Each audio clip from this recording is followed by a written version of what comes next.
Right, on to this week's Street Talk then. So Sunday to Friday we've got to discuss today. And all the murderousy bits that's inside. I'm sure there were some stories that weren't related to murder this week, but I can't quite remember. Well, hang on a minute. Let's just be fair about this. What are you doing? Right. So what was actually? So no. I've got some good storyline titles. Michael, Gemma's fiddling around with my notes.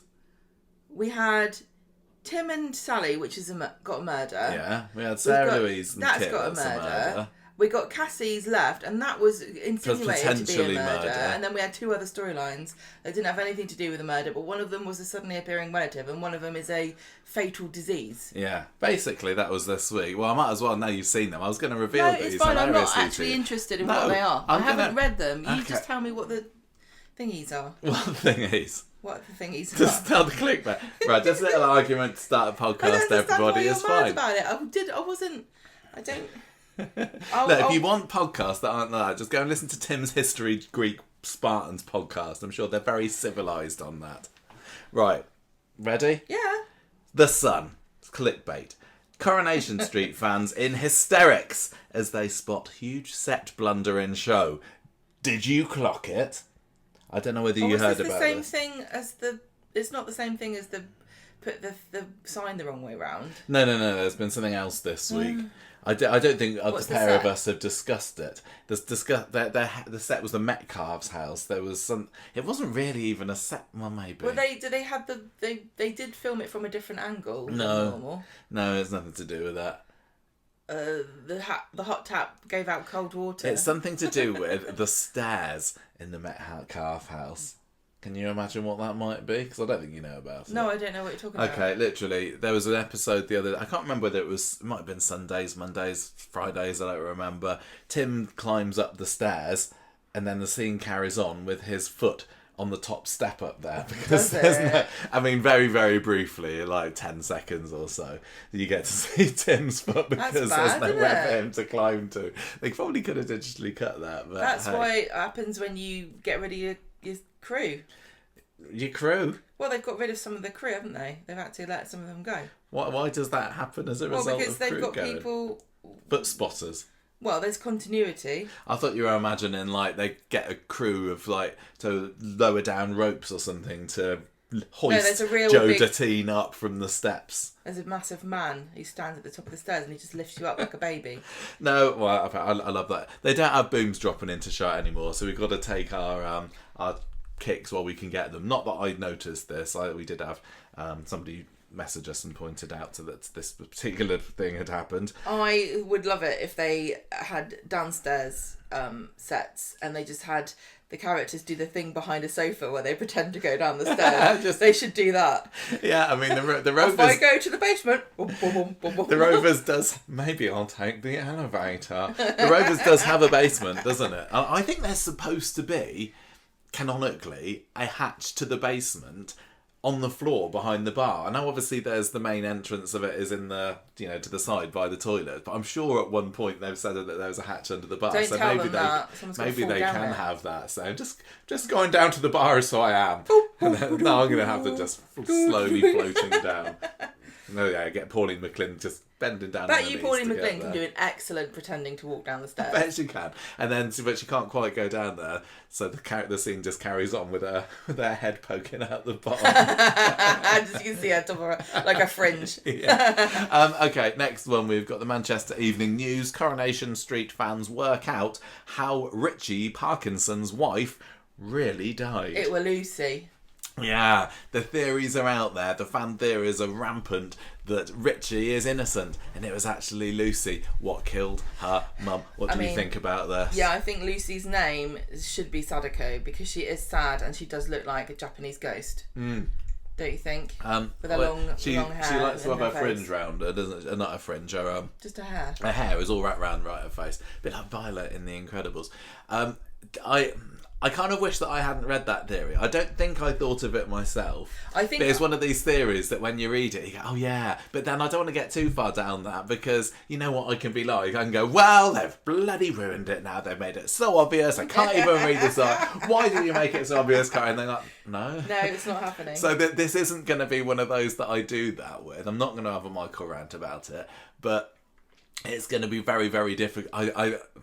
They kind of need to confirm that it was Richie. I think the problem for me was they showed so little of that scene, didn't they? Corrie loves to show a good murder sometimes. Like, why have it off camera unless they're trying purposefully to hide what happened there? Or is it literally just because it would involve 3 characters, none of whom we know who they are? The cynic in me says it's cheaper.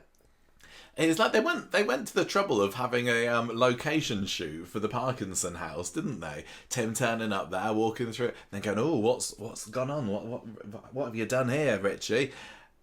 And I was really half expecting the following episode to start exactly where that dropped off, with like bloodied wife there on the floor, Tim trying to say, "Well, what are we going to do?" Richie said, but.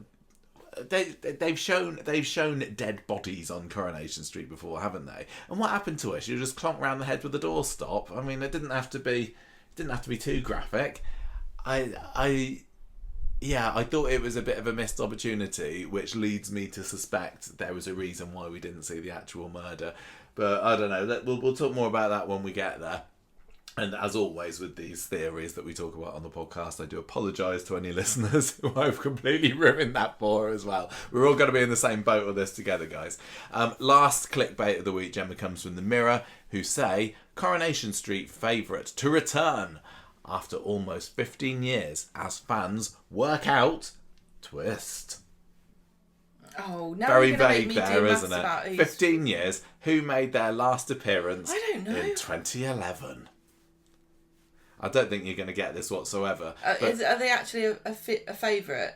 Becky? No, 2012, close. They could have been returning next year, I suppose. Not really a favourite. This is a character that's not been in it, wasn't in it loads, but they were a main character. And basically the storyline is that they are reported to be potentially interested in buying Speed Daal. Obviously, no, it's a load of rubbish. It's not going to happen. But who do fans think? Ooh, is going to buy Speed Daal? Who's going to buy Speed Daal? What? Who's going to swan in out of nowhere? Zidane? No, 2011. I don't know. Okay. I don't have a little directory in my head of all the times that people left. I don't even know what year it is. This is somebody who last appeared before we first did the podcast. Amber. Yeah. Why? I think it's basically because Amber's doing a few bits on ITV3 at the moment, and people are going, "Oh, I remember that Dev did have another daughter there. What's she been up to for the last 15 Why years?" Why would she buy Speed Daal? Because she's Asian? Because she's Asian. It's a bit of a racist theory, possibly. It's not, yeah, I mean... I don't think, I'm not imagining that we're going to be seeing Amber, what's her surname, Kalari or something, anytime soon. I don't know. But anyway, it feels like after today's episode, the deal's been sealed, and it is indeed Idris who's investing. Oh, did you work out what the deal was? Yes, I think it was just that, but if they had that court case coming up, he was talking about maybe wanting to invest in the bistro a couple of weeks ago, but because of the mould case potentially financially ruining him, he decided against it, but now that's over and done with. It's kind of fine. Well, he kind of gave Abby a lot less than he thought he was gonna. Yeah, then he was gonna have to maybe pay out. Yeah. Exactly. That's all it was. Right. So, ready to get going? This week's stories, Gemma. I've got some brilliant storyline titles here for you, but you've already seen them, I'm afraid. But listeners, you haven't. So my very tactless and very Michael storyline title for the murder this week is Parkinson's Deceased. Okay. Anything to say about that? I don't know if that's going to upset people. Well, it doesn't matter. I thought it's a good one. Sorry. Sorry if you're offended. Sorry if you're offended. Just like anyone who didn't like alley cats this week. Yeah, exactly. Week. We don't care, do we, Michael? No. We've got Ricky Gervais money out of this podcast. We have got after that the Fit Kit split, because it's over for him and Sarah Louise. He's dumped his ass because she thinks it's not worth the aggro that she might get in prison for it. And indeed, is that really why? Well, it's a little bit of that, a little bit of she doesn't want to be a burden to him. She's feeling what happened. Yeah, we'll find out, won't we? After that, Gemma, we have got Speed Daal deal sparred. What? Speed Daal deal sparred. Yeah. What does that mean? Well, they're sparring, aren't they, over who's going to get Speed Daal over the deal. He's saying, "Don't you buy it? I want to buy it." You had a go at me about reading these a minute ago. Yeah. I told you I didn't take any of it in, and I wasn't lying. Okay. Speed Daal. So it just like that. It sounds like a rhythm. Well, look. No, look. It's clever. Actually, I think you'll find. Because speed. Yes, speed. If you take the R from Daal and put it in speed, you get spard. Daal, if you take the E in deal, you get deal. So it's the same the same vowels, but in the different words. Speed and spard, deal and Daal. Say it again. Speed, Daal, deal, spard. Best storyline title ever, that's clearly. Actually really clever. Oh, thank you. That's all I bloody needed from you. They were the main stories this week. Me, Michael, we had a feeble little brain. We had a little bit of Debbie Webster and Ronnie on Sunday's episode, and a little bit more of the Castaway story, which moved surprisingly. I wasn't expecting it to move forward at all this week, and it actually did in the way that I didn't think that photo would be found for months ahead.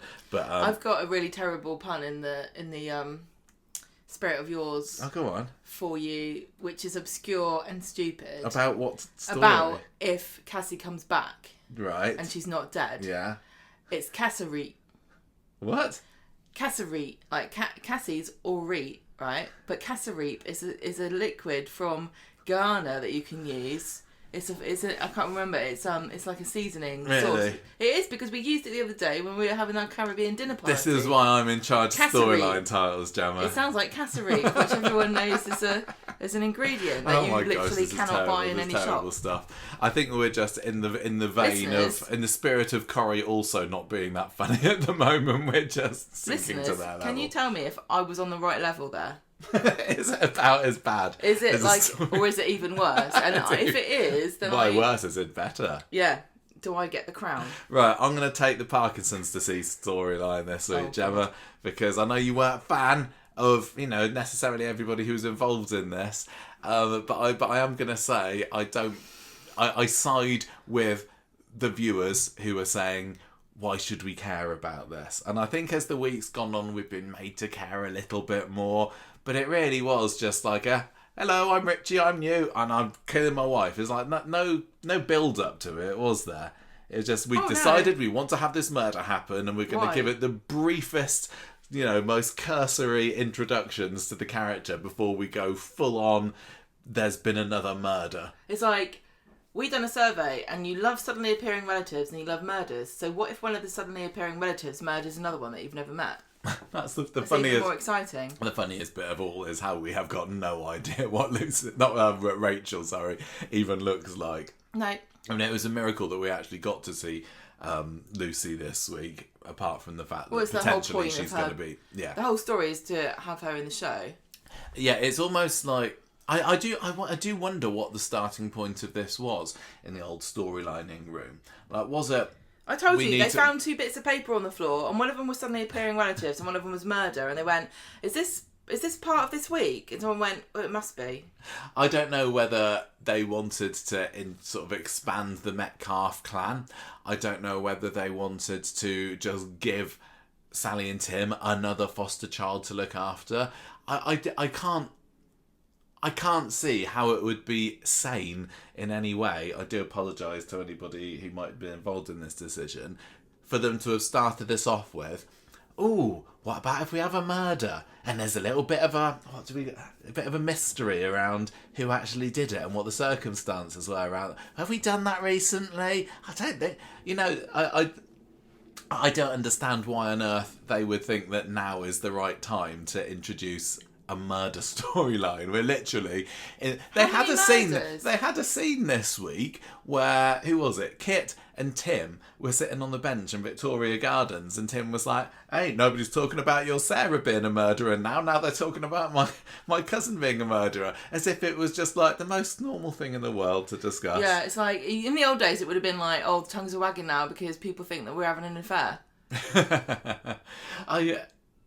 It's just like, it really does feel like there's been a murder and everyone is just like going, well, Michael, this another is the 4th. one. This is like we're in the 8th month, and this is the 4th murder I can just think off the top of my head. What, from this year?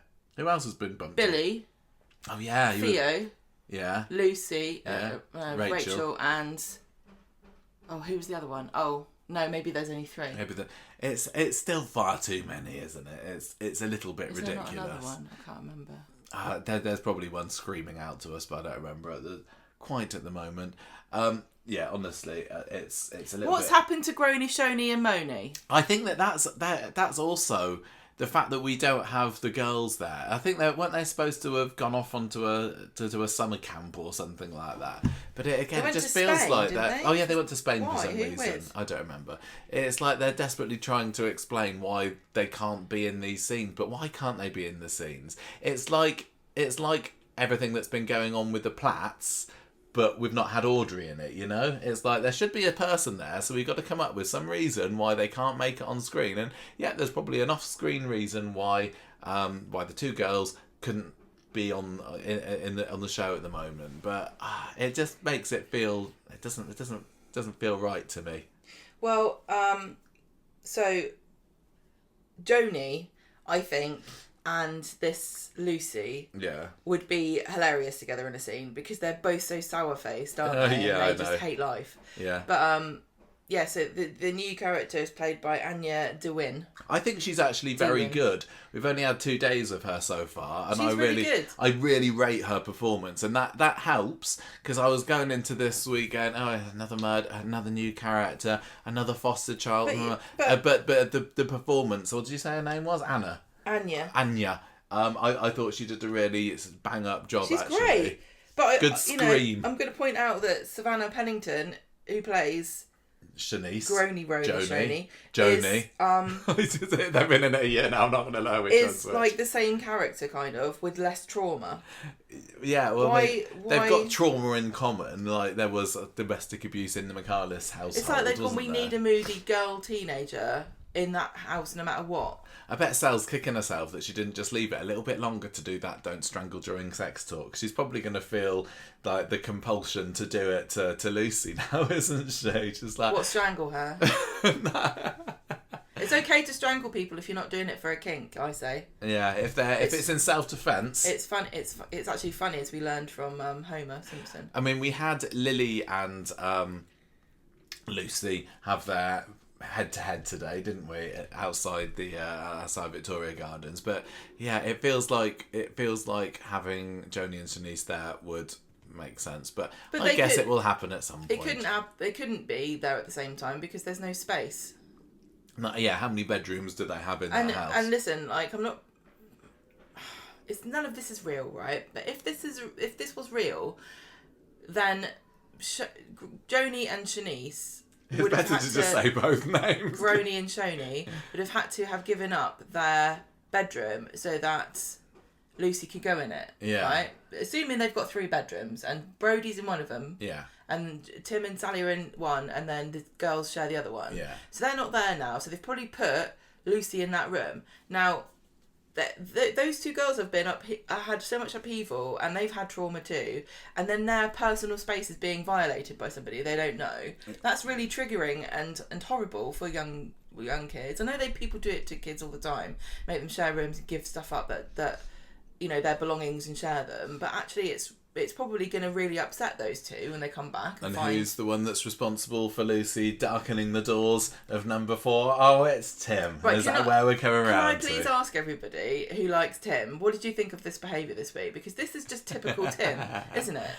I thought that, his heart was in the right place. I don't give a crap where his heart is. It could be up his bum for all I care. But what is he playing at? And as usual... the person who's actually got the handle on the reality of the situation is played to be the nasty, horrible, like Lauren going, actually, I think Dylan's a bit of a dick and he should go to prison. Oh, you're wrong, actually, because we're all kind here. # be kind. And then you've got Sally going, we haven't got any room. You didn't ask me. This girl needs more support than we're giving her. You shouldn't be talking to her about this. And all the way through, Tim's like, shut up, Sally, you miserable bitch. I'll do what I want. It wasn't quite. It wasn't I'm quite doing it for like the greater that. good. You're just a miserable, nagging old cow. What would you know about it? Should we it's just remind your house. ourselves? It's just your house that you actually paid for, because let's not forget that the entire relationship is built on Sally helping him, educate him, giving him a business and nurturing him so that he actually ended up with a career. She's the one that supported him throughout all of this, and now he's moving random children into her house. I think he's been there long enough to not There's no necessarily... gratitude at all. He never acknowledges that she's basically made him the man that he is. And he spends the whole time being like, well, I don't think anything through, but I've got a good heart. So, and all of the inconvenience, it falls on her lap because she's the mother, she's the woman. She's the one that's doing all the tidying and the cleaning and preparing and the organisation and making sure everything's nice and greeting people at the door, smiling, trying to be nurturing and kind. And Tim's was like, well, I said we'd do it now. I love how Coronation Street is just playing into your hands. I want there to be a story where Tim is just 100% nice and genuine and all of that kind of stuff, and there's no little bits in there. Didn't I give him credit for something once? Maybe once upon a time you did. Didn't I say he was good in the scene with Will? I can't remember. Possibly. But even that was like, okay. I wish Uncle Stephen killed him. Right, let's remind ourselves what happened in this story. This? I don't think I can't be the only quite person. Not so even if you're a fan of Tim, you. do you not see that this is like real crap behaviour? I and think this is what he's always like. At least Coronation Street's consistent with him. Watching it, you're supposed to I watch could it see and where go, you were getting at with it. I don't think that Corrie wanted us. What a scamp. I don't think that Corrie wanted us necessarily to be thinking quite so anti-Tim wise as you are, but you know they definitely had him be frustrating to Sally. But I think the his heart's in the right place was supposed to override it. Nonsense. And the guilt that he feels for sending his cousin back to murder his wife. Okay, right, whatever. But like, loads of people have their heart in the right place, and they mess up continuously. Like animal hoarders, people that have too many pets. They take pets in, they can't look after them because they've got a good heart and they want to help. Well, they're just making everything worse. That's like Tim this week, I suppose, isn't it? Instead of pets, he foster children. He's just collecting children like a child catcher. What's he going to do with them? Start a band or something? Right, Sunday. He's like, we could start a Disney Channel here, Sal, with all these kids. We've got to find out if they can sing. I tell you what, Lucy's really good at. Blood-curdling screams. I said that she was jolly good. So that was an interesting start to Friday's episode. It was funny because we started off with the subtitles on because it was on from previous because I couldn't understand what people were saying.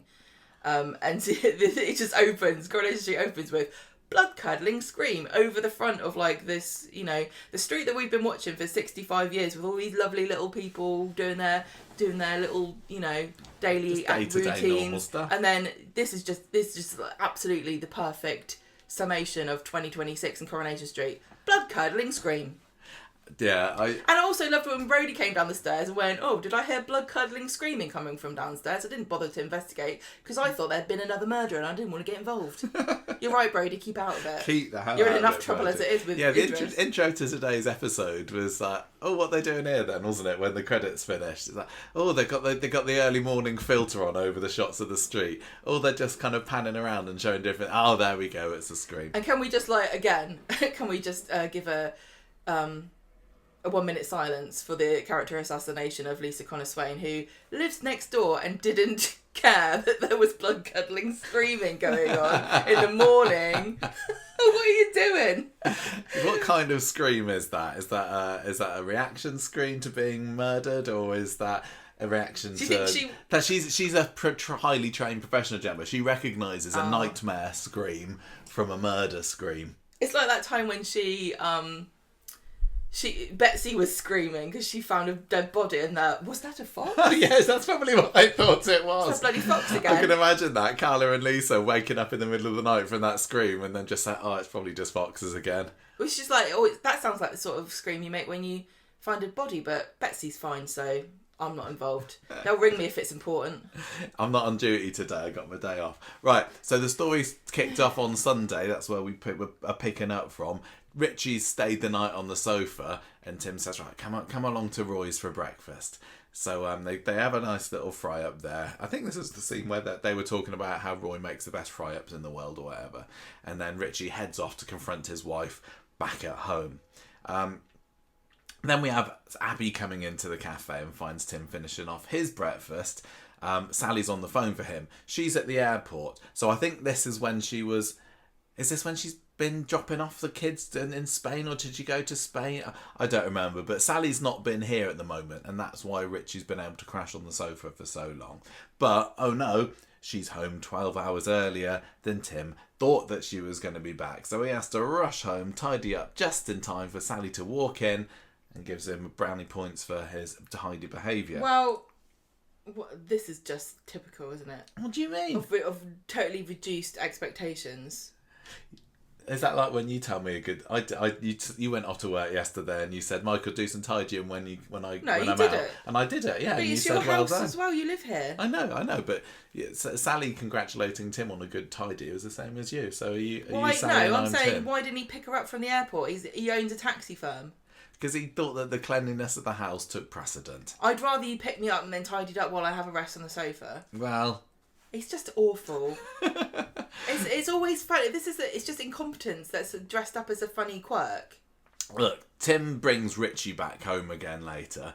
I get that everyone can't be perfect. I understand that there needs to be characters like this, and I would never have had a go like this about bloody Stan Ogden and Hilda. I wouldn't have gone on about it because I'm just watching it. But this show is making itself into something that it shouldn't be by giving us all these issues-based storylines. When are we going to have a story about weaponised incompetence and how Tim is going to get left by Sally because he spends the whole time just taking her for granted and making her act like a dog's body and treating her like a moron and a horrible bitch when she objects to taking on a foster child that she didn't agree to. Not and until also, you get onto the storyline. That social worker is like... She's incompetent as well because she's like, she knows who Tim is and she's met him many times before. And she goes, is Sally all right with this? And he's like, yeah. And she's like, no, I need a signature on something. I don't trust you as far as I can throw you. I was also interested, like, did she come round and inspect the house and go, just going to count how many bedrooms you do have here? Is this the one that Ronnie and Shoney are in already? Oh, don't worry about it. They're in Spain. Oh, that's all right then. I guess there's all of this murder business will be cleared up in a couple of weeks. So... Yeah, exactly. What are you talking about? As long as it's all sorted by the time school starts again in September, no problem. The lads will be home by Christmas, won't they? The war will be over. Yeah. Tim brings Richie home later, and Sally's there all ready to seduce him on the stairs. And Richie introduces himself and says, "Oh look, my wife, she's got a major cob on. I stayed out all night last night. Can I stay here for a little bit?" I sometimes find, I was thinking watching this scene on Sunday, sorry. Yeah. That Sally and Tim's relationship can sometimes be a little bit one note in the amount that they talk about going upstairs for a quick bit of how's your father. It's the running joke, isn't it? It is the running joke. It's but like it's just like Aggie cooks weird things. Tim and Sally shag each other. I don't mind that they've got that part to their relationship, but it feels like sometimes it can just feel like a little bit like lazy when they're trying to draw out humour from a scene of Sally trying to seduce him again and again and again. I just find it hilarious that she finds him attractive at all after the way he treats her. It must be a turn on. That's all I can think. I don't want to kink shame, but her kink is incompetence because it's the only way that explains her living with Tim and having sex with him after he acts like he does. Anyway. Monday's episode comes round and Richie's asleep on the sofa again. Sally's totally fed up with his presence there and is like really keen on Tim hurrying Richie back off to his own house. Don't worry, Sally, it gets worse. So Tim tells Richie, look, you can't really stay here for much longer. And Richie's like, yeah, that's fine. I guess I'll go back to a rouse with Rachel, or maybe I'll go and crash at my mates in Liverpool. And maybe go crash her head in with a doorstop. Richie and Tim get into the taxi to go back to his house because Tim's like, oh, come on, you got to go back, make it work with Rachel. Isn't it worth one last chance? Just call me the love doctor. What's the worst that could happen, eh? Go back to your wife. What's the worst that could happen? Soap phrase of doom. So he comes back home later to Sally with a big bunch of flowers, says he dropped Richie off at home, everything's sorted. So later on, they're on the sofa. Tim's about to get... Now, he's thinking he's kind of... he should become a therapist or something because of what an excellent advice he gave his cousin. And they're just about to get amorous on the sofa when he notices Richie's wallet's there. From where he slept, he accidentally, wallet dropped out of his trouser pocket in the middle of the night, and Tim's like, sorry Sal, I know you're in the mood, but I really must right now go and deliver this wallet back to my cousin, because... So you can go out of the house and take your wallet back to your cousin, but you can't pick your wife up from the airport. He needed to tidy the house, Gemma. It shouldn't have been untidy in the first place. What are you doing in there?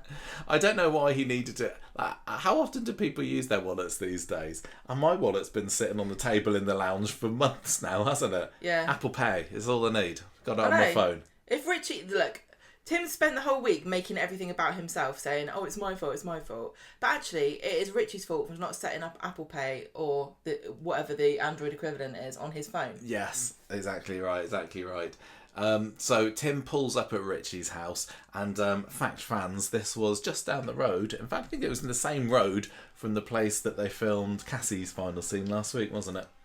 Yeah. So maybe they all went off on a little filming jolly together. Rachel and Cassie both died on that street. Well, yeah, I mean, it could... Because Tim goes up to their house, Richie's got blood on his shirt, Tim lets himself in, it's like, oh, what have you done? Could have been Cassie there, couldn't it? Could have been. Dead on the floor. Is that exactly how it happened? Oh, what have you done? What's this? Yeah, it kind of was, wasn't it? Tim notices that he's got blood on his shirt, and he barges in, and we don't get to see what he's looking down at, because they didn't cast anyone. And Tim's just there saying, Richie, what have you done? And there's, another murder.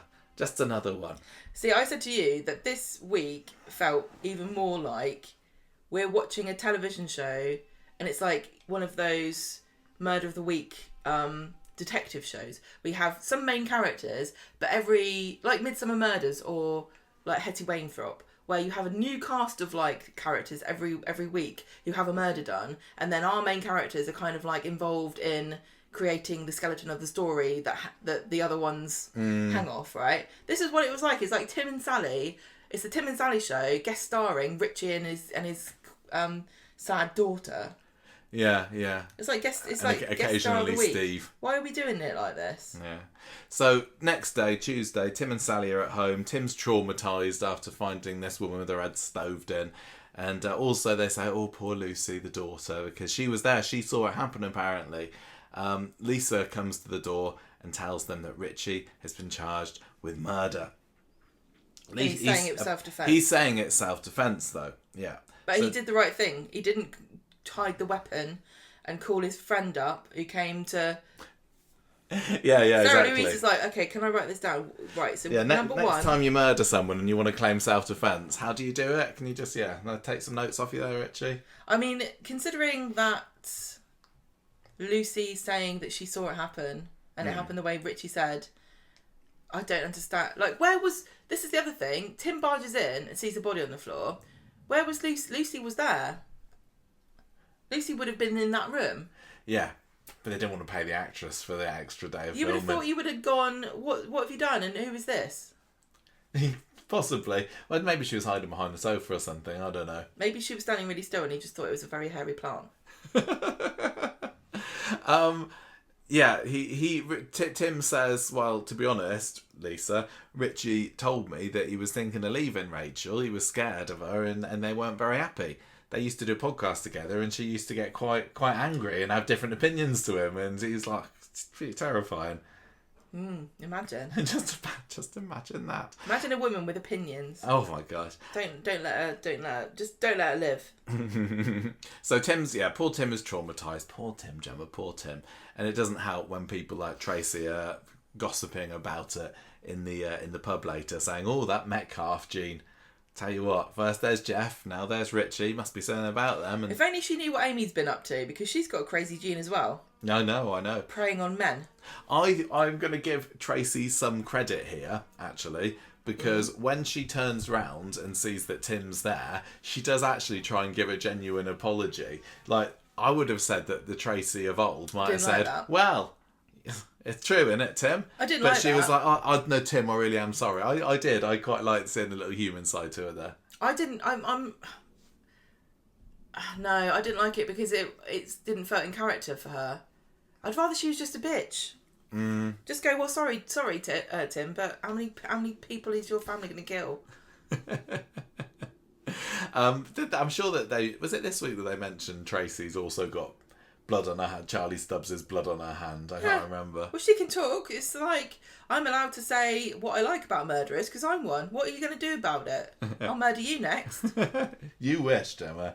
You wish. Tracy murdering Tim. That would be your ideal story, wouldn't it? If I was Tracy, I would end every argument with, I'll murder you next. It just ends there's nothing else you can say to that, is there? Not really. No comeback to that. No. Well, you think that Dylan should feel sorry for him? Well, murder you next.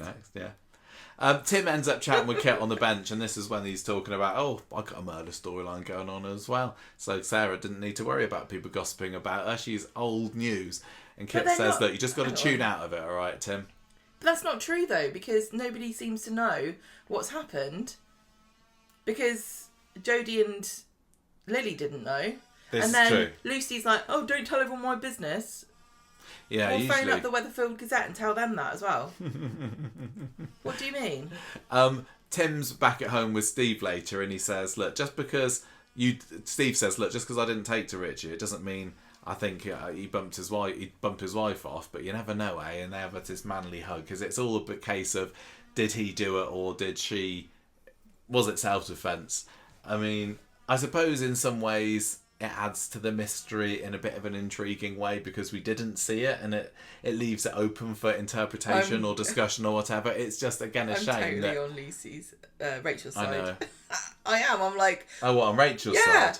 I don't believe it. Honestly, look, when people come along and start moaning about their exes or the person they're with and say, she's crazy, I hate her, she's horrible, or it's mostly men who do this though. Oh gosh, blah blah blah blah, he's horrible, she's horrible. I think you're the problem. Why are you still with them then? Well, the fact that we hadn't seen her at all, we've red only flag. Got Richie's word to go on, really, haven't we? He turns out bitches about his wife. Well, he also didn't sort of shower himself in glory on his own first appearance, did he? Because he was being a bit of a git to Steve on Friday. Maybe he's just really annoying. I got bad vibes from him straight away, but that doesn't necessarily mean that he's not telling the truth. I think it just opens it up for interpretation. Tim and Steve are like, wow. Amount of times I could have killed my wife and been just like Richie. It's really difficult, isn't it, to see somebody go through this when all they did was kill their wife. Well, you're not allowed to kill your wife anymore. So what's the point of getting married then? Do you genuinely think that they're going to end this by saying that he's covering for Lucy? He's doing a bit of a Debbie Webster and taking the fall for her. I don't want to toot my own horn here, but I genuinely think if I hadn't have read that, I would have made this theory up myself. I know. That's why I sometimes wish that I hadn't read it. So that would we have come up with this? Yeah, you told me this. I told you this theory. Yeah. But I think listeners, I think you all know that I am conspiracy theory minded, and we've come up with weirder theories than this. So I do think that we would have stumbled across it ourselves. It does at the end of the day make me think like it's a so what though. Yeah, I know. So what? It's like Idris is Ali's uncle. So what? Because this would have been more interesting. What long-term effects is it going to have if it was her? Well, Lucy's not going to live at Metcalfe's house anymore. Okay. She's going to end up like Jodie, but she actually kills people. This would have been more impactful if it had happened in the Stu storyline, where we had that theory about the wife and the mum. Yeah. And who actually killed the person, and we came up with this really, I thought, better theory than what it ended up being, which is just that it happened the way everyone said. Mm. That would have been more intriguing because we actually knew these characters and they appeared. Yeah. But this is just... It's also been interesting choice for them not to show any interview scenes with Richie. Yeah, I know. And again, if they did, maybe we'd say, I don't care, I don't want to see any more interview scenes, I don't care about Richie, but it's leaving... a massive hole. It basically this story is Tim's point of view, I suppose, isn't it? I suppose which in a way is good because they're saying this is Tim's the main character here. Yeah. This is from his viewpoint. Yeah. But this is like reading something in a paper. The way I feel about this, it's like reading somebody got murdered, in the other side of the city. It is a bit tell don't show, isn't it? What we've been treated to. Oh, that happens. But yeah, that happens to people I don't know every day. Why do I care about it on Coronation Street? Yeah. Thursday's episode. So yesterday we got Tim sitting in the dark in the middle of the night with a big old glass of whiskey. He's still blaming himself. Yeah. This really wound me up so much. Did it really? That does surprise me. It's my fault that they don't like. It's not about you, Tim. Stop trying to make yourself the main character of this story. What did you think? I find it difficult sometimes to come up with an opinion on Tim because I know that if there's anything approaching sympathy, it's going to be going against you. Why do you care about going against me? No, I don't know. I don't mind. I did feel more sympathy for him than you did. But what about blaming himself though? Is this not just one of those things they do? It was a bit wallowy. Where they just come up with something for the character to feel guilty about that doesn't make any sense to anybody else but them. I think had Tim encouraged him to go home or not, this was, waiting to happen, it sounds like. The way Lucy talks about her, it's like she was a horrible tyrant and that Richie never went home because they were going to kill each other. It was like a foregone conclusion. But how was Lucy living with her then? And why was Richie allowing this to continue? She's such a horrible person. Why didn't Lucy live with Richie? Was that actually his house? Yeah. Well, then why is Lucy Lucy acting like? Why is everyone acting like we shouldn't have been there? That's where he lives. Well, nobody's acting like Tim is acting like that by saying, "Oh God, it's because Richie had said Richie lives there." Yes, he said that he was possibly going to try and stay another night in the Met Cars, or he said, "I'm going to go and stay with my mate in Liverpool." And Tim said, "No, don't go stay with your mate in Liverpool. Go back home. Try and talk things through with your wife." But he'd been living with his wife up until the point he stayed overnight. Yeah, right. And the only reason he stayed overnight is because he got too drunk to go home, not because he was going to leave her. This just escalated out of nowhere. One minute he's going, "Oh, she's such a naggy old cow. I'm going to get it in the neck when I get home because I didn't come home last night." And then it turns to, "I can't possibly go home because I want to leave her." And then it turns to Lucy saying, "Oh gosh, I wish Dad had never come home because then he wouldn't have killed Mum and they should never have been in the same room as each other." What about what happened last week? Well, on Friday last week, what was happened then? Nothing. Yeah. Do you see what I mean? This has all just been manufactured in a really clumsy way in like 5 minutes, and it's not consistent. It maybe there's a bit of clunkiness to it. Maybe you're not. Why are we in such a rush to kill people I've never even met? This is also giving me a little bit vibes of Joel's murder, because if it was Lucy who did it, she's kind of the Lauren in this situation, isn't she? Because Joel was having a go at Max. He had him on the edge of the viaduct. Lauren clocked him round the head with the brick because she wanted to stop him from hurting Max. And if Lucy did it, did she just do it because she wanted to stop her mum who was coming at Richie with a knife? And is she going to get away with it? Why isn't Lucy saying that she hated her mum? It's all about Richie and Rachel's relationship, not about anything to do with how Lucy felt about her mum. Lucy only talks about her mum in relation to her mum and dad's dynamic with each other. Yeah. She doesn't talk about how she felt around her mum. I just don't buy it. I think it's really weird. Okay. Do you not think that Lucy would have said, "I was scared of mum too"? But then because it would make Richie look bad for leaving her there. That's why they haven't said that, because it doesn't make any logical sense. I can't remember. I don't remember everything that was said. How humans interact with each other, is it? It's only a soap. Thursday, Sally gets on the phone to the foster lady, Ruth, saying, "Oh no, we haven't got any room in our house. What with the Michaelises here?" Surely they've got some kind of formula for how many people are allowed to be housed in a. Surely. They kind of played it off as there being a bit of an emergency because she did have an original foster home, didn't she, that she was sent to, and that didn't work for whatever reason. Because of the blood-curdling screams, and the new mum was just like, "Sorry, can't be having that." No.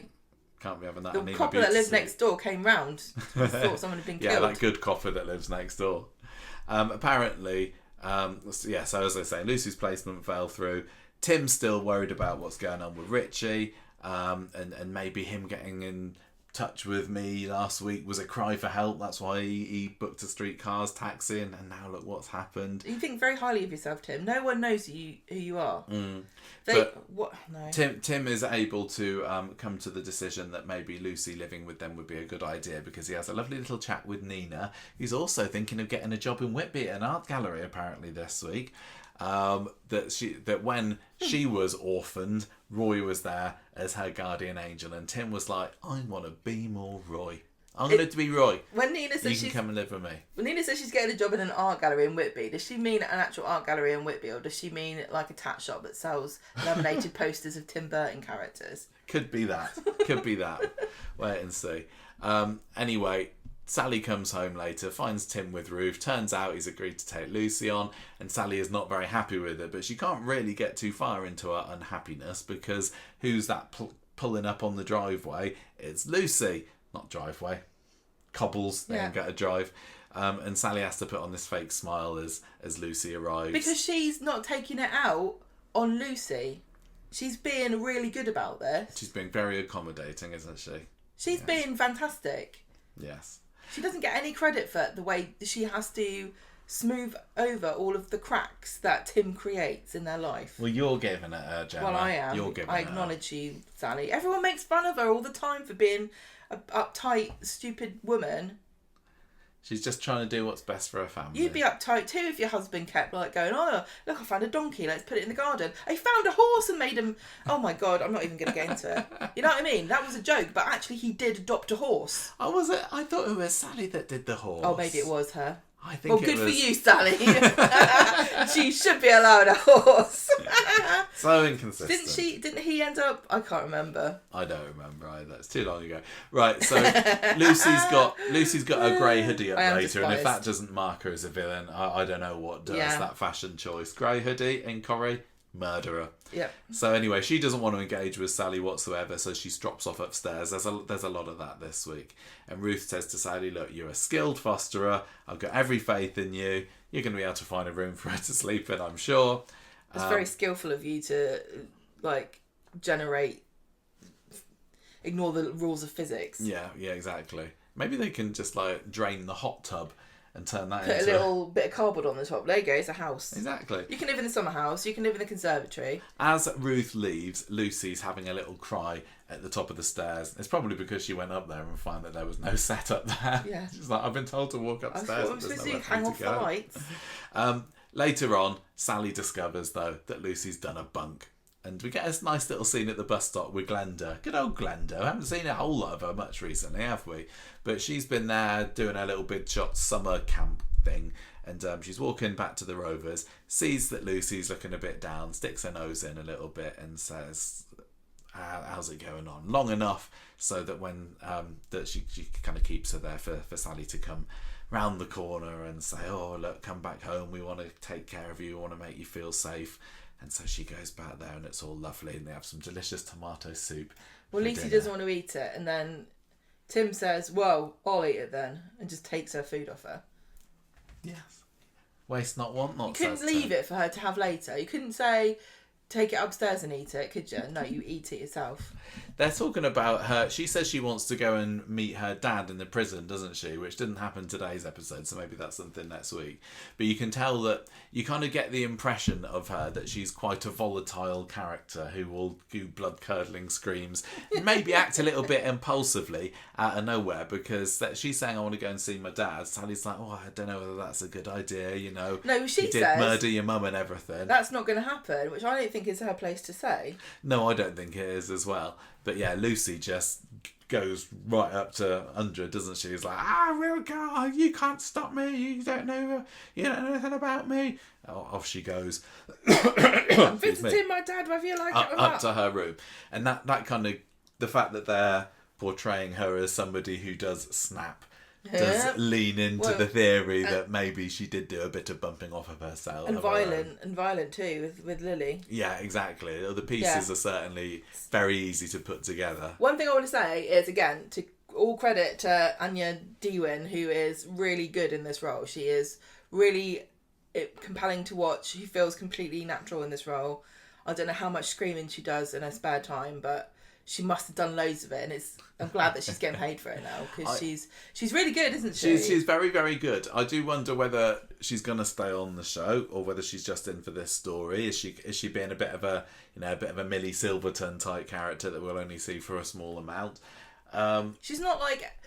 We don't need. That's the thing. We don't need another character in her age bracket. She's really just taken on Joni's role in the house, which is troubled, angsty girl teen, which is a shame because Joni was there first. But I always want to make it clear that the actors, I think, are doing a fantastic job with what they're being given, and she is really good in this role. I feel bad that this story comes off the back of like all the other murders and the appearing relatives, and it's just unfortunate that it's because it's like opening a chest full of diamonds. All the diamonds kind of blend into one. You don't care if you had an engagement ring in a box, you'd pay more attention. You know, like you only need one beautiful, amazing, incredible thing at once. Otherwise, if you have loads of them, they get lost. There's too many things going on that are supposedly high stakes that turn out to be nothing. I do think the premise of this would work a lot better had we not been already having some very similar stories. Yes. Thank you for putting it more succinctly than I really do think that Tim and Sally are one of the most watchable couples on the street. They feel very real. They've got a bit of that classic Corrie dynamic of the strong woman and the feckless man. Yeah, Tim's just like a real man. He's a real Corrie man. They've got their comedy side to them. They, don't they, with all the sexy times. They can do the drama. They can do the sadness. I totally buy them as a couple. And I have been thinking in the last couple of years we've not seen enough Sally. Putting Sally into a scene is usually a way to elevate it. So I'm not against having a Metcalfe story. But they're not using them to their strengths. But I think they are. I think they have many strengths, and I think that being able to do the dramatic and the lovely foster parents is absolutely a strength to them. But I think that it is just a shame that there's literally the last murder story hasn't even gone cold when they're starting up another one. Yeah. That's the main problem here. Yep. Trying to do too much of the same thing. Survey says if you like murders, so here's 2. But I'm still happy to watch it. But I think it's the characters, and Lucy is included in that. The characters that are what's kind of keeping me going with this. And I think that if this story had been given to another set of characters, like let's say, I don't know, I don't know, because I like those as well. If this was Gemma and Chesney, say, and Gemma's cousin turns up, and then it turns out that he's murdered his wife, and then the daughter has to go and live at number 5 along with everyone else who lives there, I don't think I'd be finding it as interesting. But I think that the fact that this is a Metcalfe story is doing a lot of the heavy lifting. So I'm still generally feeling positive about it, despite my other grievances. Anyway, Friday is the one that we said before starts off with Lucy having a nightmare. Again, guilty conscience, Lucy? Maybe. Sally manages to get herself some time off work. She probably starts off the conversation with Carla saying, "Hey Carla, you know that blood-curdling scream at 5:30 this morning? Can I have some time off work, please?" And Carla's like, "Yeah, that was a scream that definitely merits at least 2 weeks off work. Job's a good one, that's fine." So Lucy comes down later and hears Brody talking about Richie murdering Rachel, and Lucy says, "No, it wasn't murder. She came in with a knife and was just defending himself with the doorstop."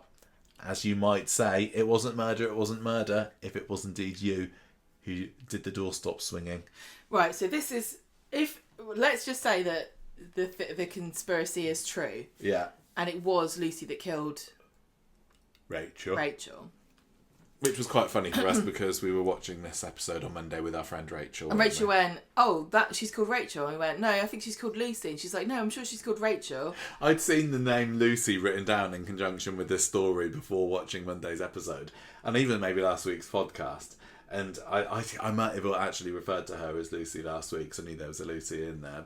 But there was one point where our Rachel said, did they just say Rachel? And I said, no, I think they were talking about Richie then, because Richie and Rachel aren't a million miles away from each other, are they? Yeah, poor Rachel, she was right. Anyway, what were you saying? So even if it was actually Lucy, this can't have happened the way that they're saying it happened. Because if Rachel, the mum, came at Lucy with a knife and she hit her with a doorstop, that would have been completely understandable, unless they panicked and for some reason decided that Lucy would have her life ruined. Yeah, I mean, the way I'm thinking of it is I'm just picturing it as being like a Joel situation where Rachel is going after Dad and then Lucy whacks him with the doorstop, but then you have the question of where was he hit? Because this is what we got with Max, wasn't it? He's saying, I was the one that hit Joel. And there was like, no, the rock mark was on the back of the head. It couldn't have been you if he was coming at you. And if Richie's saying, yeah, I hit with the doorstop, but the mark's on the back of the head, then that doesn't really hold water, does it? Quickly, isn't it? Yeah. I mean, if Richie had said, she was coming at Lucy with a knife, so I killed her, that would be way more sympathetic. Yeah, but we've not been given any reason to believe or even wonder whether this is true or whether Lucy really just got on her mum's nerves. They're insisting on this, and she keeps saying she saw it happen, which makes me think that's not true. It'd be nice if we were wrong. And then Lucy also says that her mum used to hit her dad all the time. Yeah, there's a history of domestic violence going on in this family, from the sounds of it. Well, it's really unfortunate because, you know, Coronation Street did a lot of stuff with Tyrone when domestic violence against men, and it is a problem that's even not the Theo and acknowledged. Todd storyline touched on that, didn't it? Yeah, but this is, I think that a lot of people say that women actually commit more domestic violence than is generally acknowledged, and it's very difficult for male victims to get people to believe them or even to find sympathy because people think I think that there's an issue with people acting like a man should never be in physical harm from a woman, right? And it makes you less of a man or something, which is silly.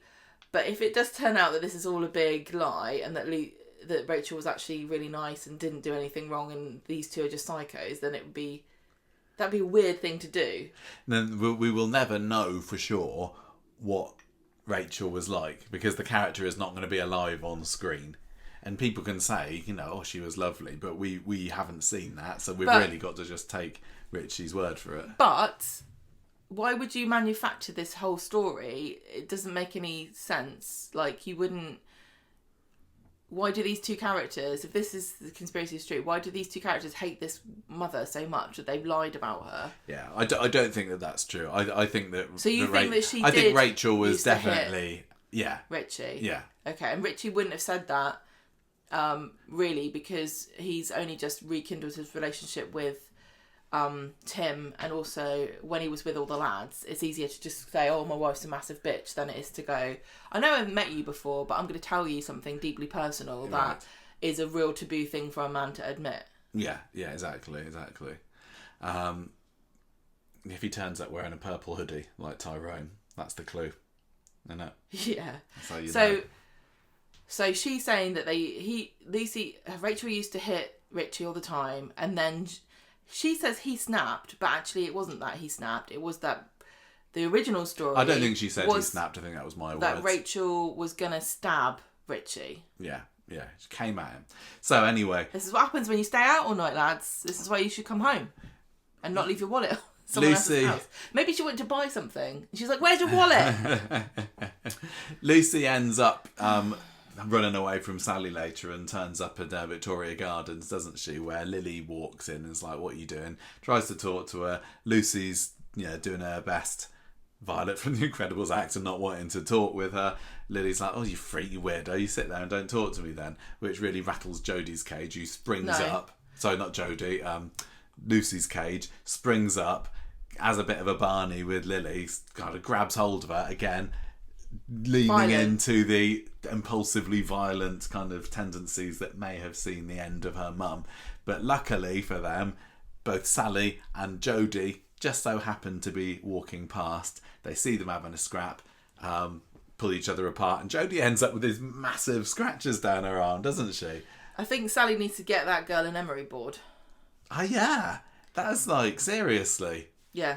It was like when last week when Lauren slapped Dylan and he ended up with a massive gouge down his face. Well, this is Ian McLeod's. You got to everything, turn it up to 11, isn't it? Like, you don't just get a scratch; you have to have a tetanus jab.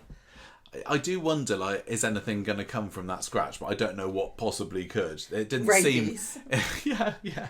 It didn't seem like there was. What was the point of that? But I don't know. Who knows? It was so that they could have a conversation in the house. Yeah, I guess so.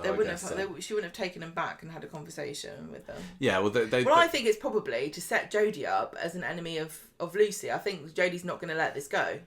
She's going to steal her hoodie. Yeah. Well, back at the home, Lucy is a bit like a deer in the headlights here, isn't she? She's saying, "Oh, Lily was calling me names." She was. She was. She's called her a freak. I thought this was really interesting. She said, "Oh, she just started coming at me and calling me names." That's not what happened. Yeah, but that was her perception, isn't it? I think that because she's so triggered and traumatised. Yeah. She sees everything as an attack. I'm looking, and it's not very difficult. I don't have to look very hard for reasons that would implicate Lucy in the murder of her mum. But you're right. If she's gone through this, her mum's dead, her dad's banged up for murder, you would be maybe a little bit on the sensitive side. But there's also lots of people with like really poor emotional regulation, and they will tell you, "Oh, she's looking at me funny. Oh, she hates me," or oh, somebody said this to me, and they blow it up into this like really where they're the victim and being persecuted by some actually really innocuous behaviour. Like, you see it all the time. Yeah. And also, teenagers, eh? Hormones. Yeah, that's all it is. It's just hormones. Later on, Sally and Tim are in the lounge, and Lucy comes down to get a charger, and she's like, "Oh, I'm not really all right."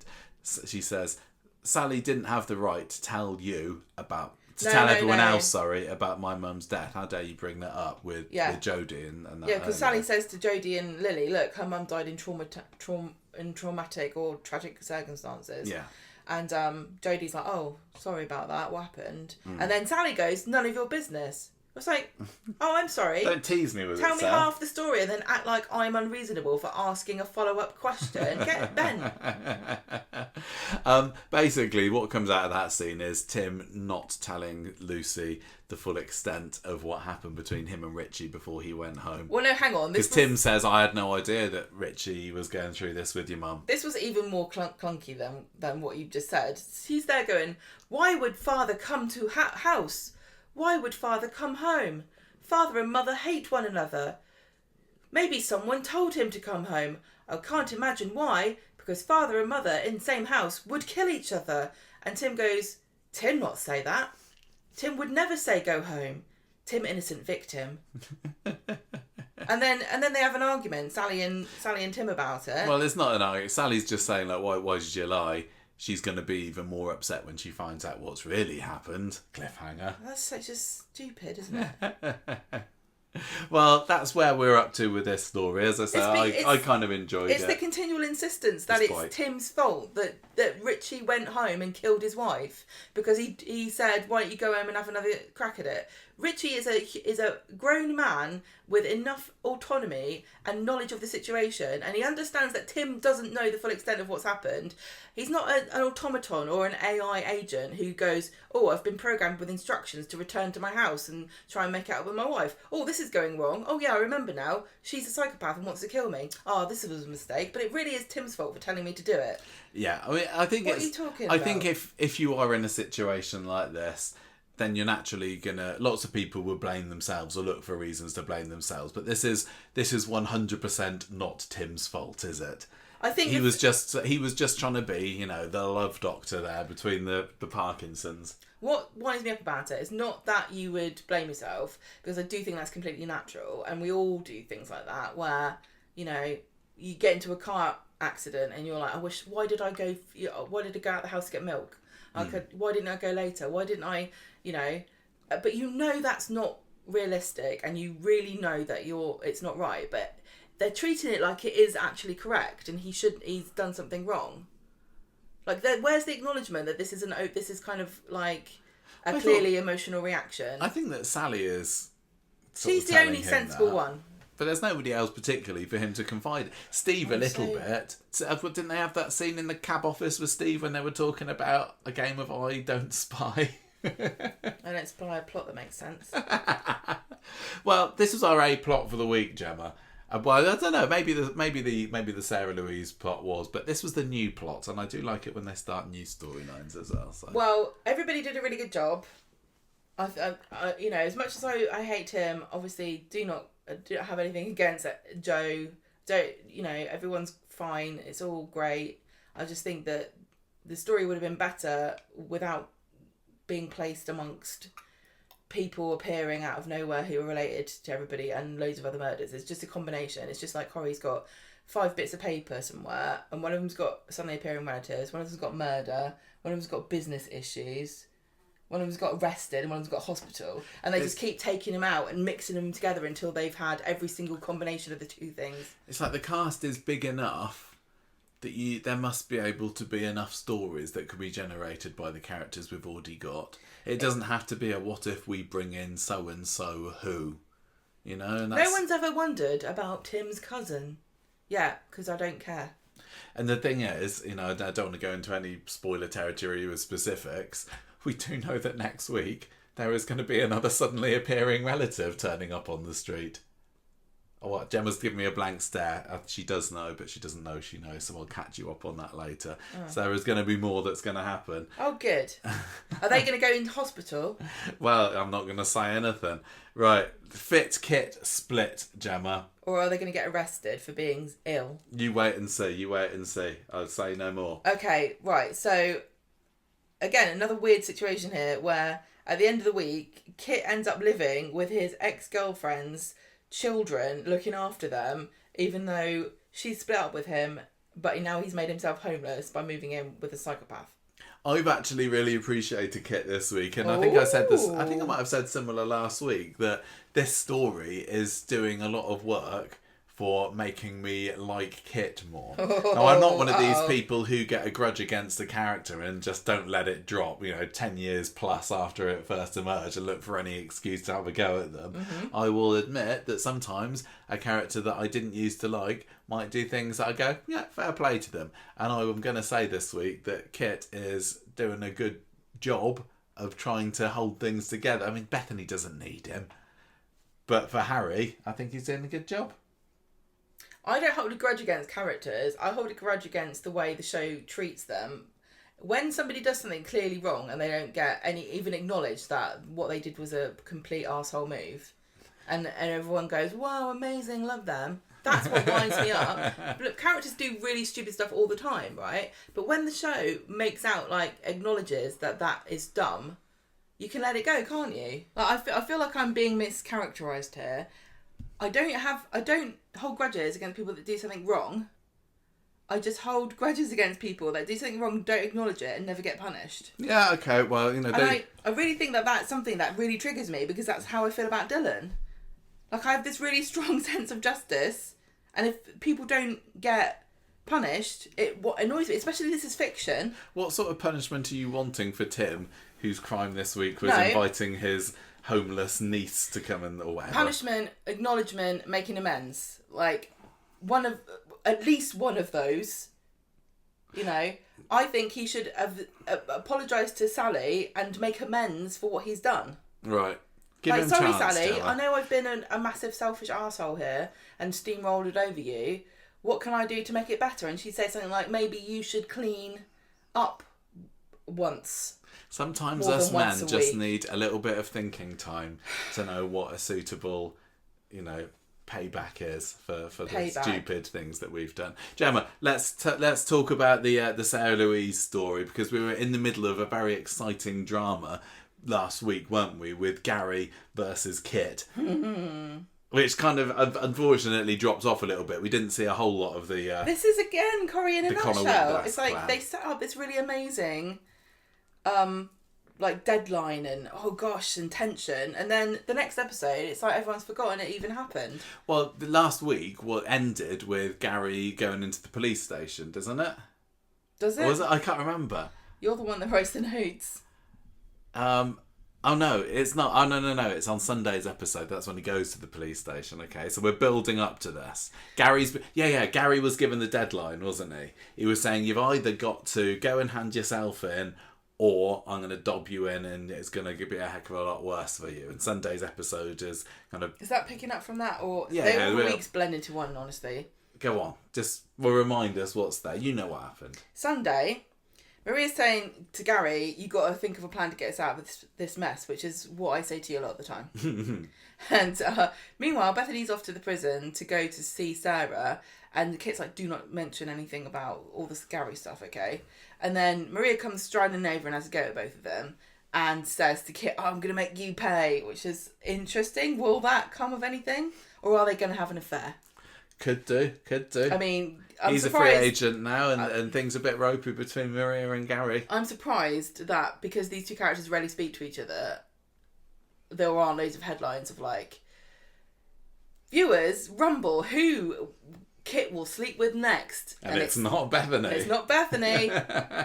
Maybe there is, we've just not seen them. So, Sarah's... We get to see her prison life this week, didn't we? She's like a gazelle in the savannah, isn't she? Yeah. She's just wandering around going, oh, God. With a little red tabard on. Yeah, I guess she's trying out for netball. Prison netball team.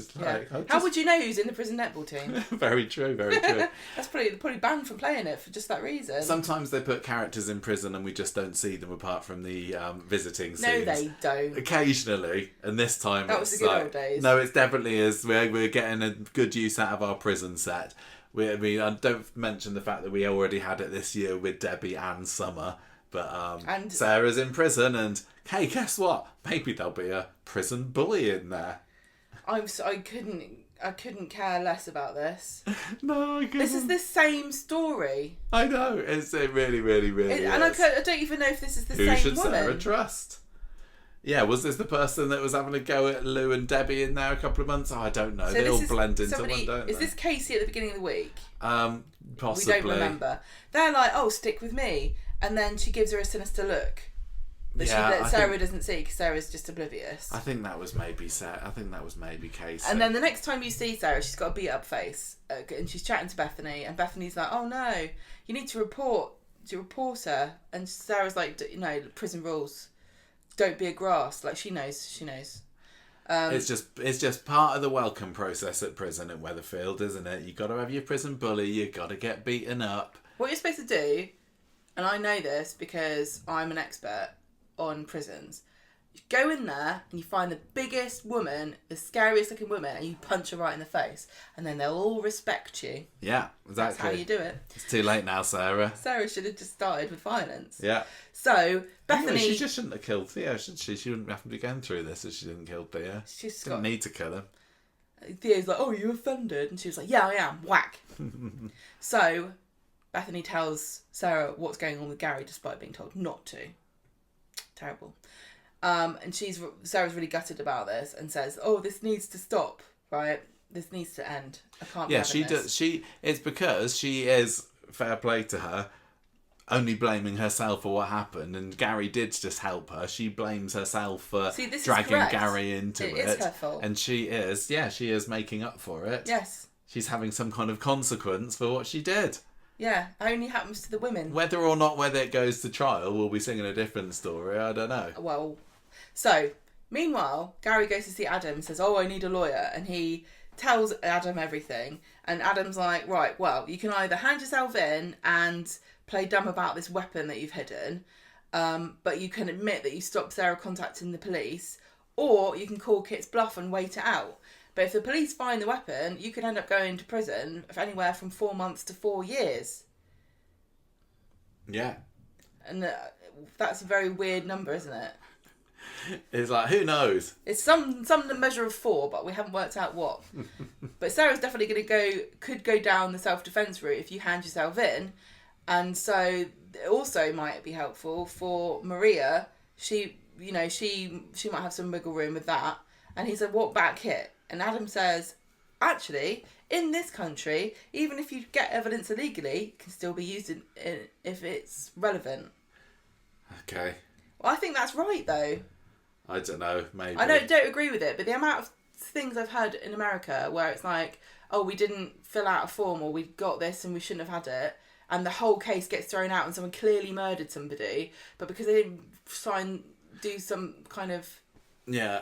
I think if there's a level of corruption that exists already, you need to be on the ball a bit, but I would hope that... I mean, obviously there is corruption in this country. The case is like whether the defence team have done a good enough job to prove the person's innocence, isn't it? The reason that those laws exist is to prevent people from being like harassed and abused, and like innocent people from being stitched up. But if it's a criminal who clearly did it, and you found, and you... Oh, well, look, it's probably really controversial. I would say that if this is a clearly dodgy guy and there was some evidence that the prosecutor brought along and said, look at this. Maybe I didn't go down the right routes, but doesn't that prove that he did it?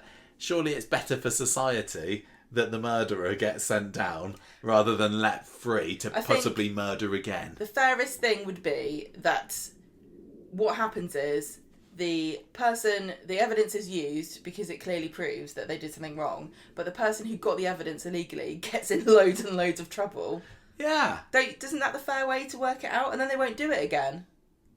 Yeah, but sometimes you just got to find out who the murderer is, come fair or foul. No, but you shouldn't be able to just go, oh yeah, well I just hacked into somebody's phone, even though I'm a cop, and then they go, good job. No, he should get in so much trouble for this. I know, but it's really difficult though, isn't it? Because... Well, we're very innocent and we haven't ever done anything wrong. No. At the end of the day, you need to catch the criminals. You do, don't you?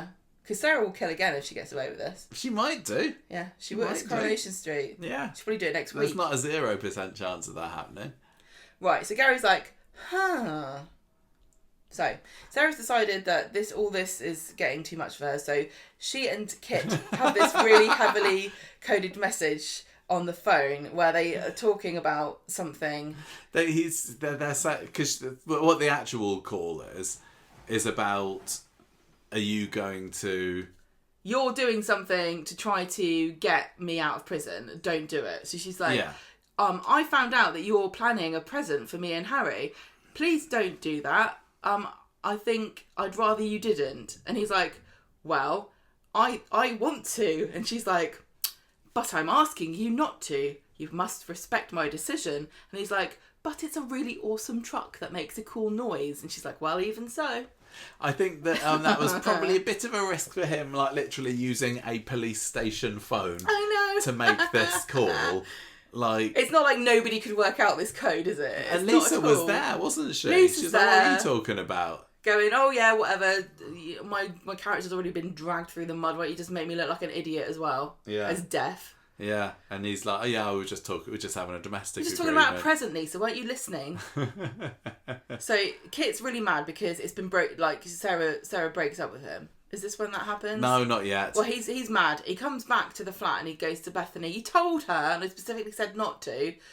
But now Gary's off the hook, so I better tell him before he does anything drastic. So he tries to phone Gary up, like to tell him, I'm going to back off you, so don't do anything. But he gets an answer phone message because Gary is in the interview room with Adam and Lisa saying he's come to tell the truth. Nice cliffhanger. I like it when they end an episode on a cliffhanger. Sometimes you finish an episode and it's just like, okay, well, they've drawn that to a nice conclusion. Let's see what tomorrow brings. But this was definitely I can't wait to see what's going to happen here. What's going to be, the outcome for Gary. And 5 days later, I don't feel that... We don't know what he said. He said he's come to tell the truth, but he clearly is not telling the whole truth, is he? Well, we get to see the interview on Monday. We get to see Maria being interviewed. Oh, do we? Maria's getting the kids ready. I think Gary just literally says, No, I don't remember. Listen. Let's work it out as we go. The police along. come to get Maria and interview her, and Lisa says, "Why did you lie and say?" And Maria says, "I didn't lie." And about the fact that she was at it with Gary in the yard. And Lisa says, "Well, Gary was helping Sarah cover up the murder, so he said that. He's gone and told them that." And Maria says, "Okay, well, I fell asleep and I don't know when where I was all the time." It was such an energetic session in the builder's yard that I just had to take 40 winks afterwards. I love sleeping in the builder's yard. Have you heard of a bed of nails, Lisa? It's really relaxing. So Lisa says, "Oh, don't you think that Sarah's really important to Gary? It must be really annoying to you because, like, he's supposed to be going out with you and he's off with this girl helping her cover up a murder. Doesn't it bother you?" And Maria says, "I do not know what happened. I don't know what he got up to." So she's a very cool customer here. She's not letting it. She's not taking the bait. No. Sarah phones Kit and tells him to come and see her in real life. Hurry up, please. Bethany goes to see David, who tells her that Maria and Gary are being questioned. And Bethany's like, "Uh-oh." And then David says, Rozzers. "Don't worry about it, because if anyone's going to get her out of this, Sarah out of it, it's Kit, her couple boyfriend." Maria gets home and Gary's there and she's like, "What the hell? I've been questioned all morning. Lisa does not believe a word I've been saying. Why are you always having to play the hero? And why all the secrecy? And do you fancy Sarah?" And he says, "No. And you don't need to worry about it because they're not going to charge you." Yeah. I still don't think he does. I think he's literally just was sticking up for a mate. No, I don't think But a lot of people I've seen online are saying that maybe, you know, the Sarah and Kit split had happened this week to pave the way for Gary and Sarah getting back together. And that was a successful couple, as much as I didn't particularly enjoy them together at the time. A lot of people did. I prefer Maria and Gary. I prefer Maria and Gary to stay together, despite, you know, he's got a lot of grovelling that he needs to do. What Maria needs to do to test this is murder someone herself. How's that going to work? Well, then it's see what Gary does. If Gary's like, "You're on your own," she's like, "Right, well then, we're over." Yeah. You're dumped. "Gary, I've got a body here. What are you going to do about it?" Not only do you need to do the same as you did for Sarah, you should probably do even better. "Liam, lay down. Lay down, Liam." "I've killed my son, Gary, and I need you to help me get away with it." Yeah. Bethany confronts Kit in the pub and says, "Why did you make Gary confess?" And Kit says, "It wasn't anything to do with me. And now Sarah wants to see me, and I feel like everyone's making out I'm the bad guy, and I'm only just a bent copper." That's like one of the main characters in Line of Duty. Everyone loves the bent coppers in that show. At the prison, he goes to see Sarah, and he says, "I never said to Gary to go and do this. I'm not sorry you did, though. You're risking... No, I'm risking everything for you. I'm glad Gary spilled his guts." And Sarah says, "Well, I'm worried about Gary and Maria and you." And Kit says to Sarah, he thinks that she's still in love with Gary. And she says, "I'm not, but I don't want to go out with you anymore. I love you, but I cannot watch you jeopardise everything you work for. Your whole career. Also, I can tell you don't trust me. And plus, if I do get sent down, you can't stay a copper and go out with me. You're going to have to get another job." And he's like, "Oh, well, I can do that." It's like, no, it's not that easy, is it? It's not that easy. It is in Coronation Street. I suppose he could just work at the corner shop. The factory. He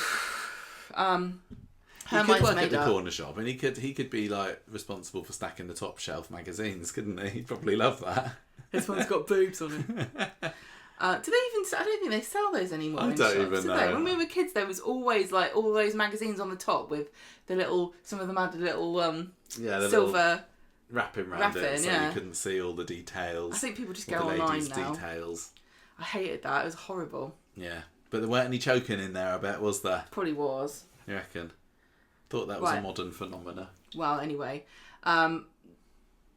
she says no, it's over.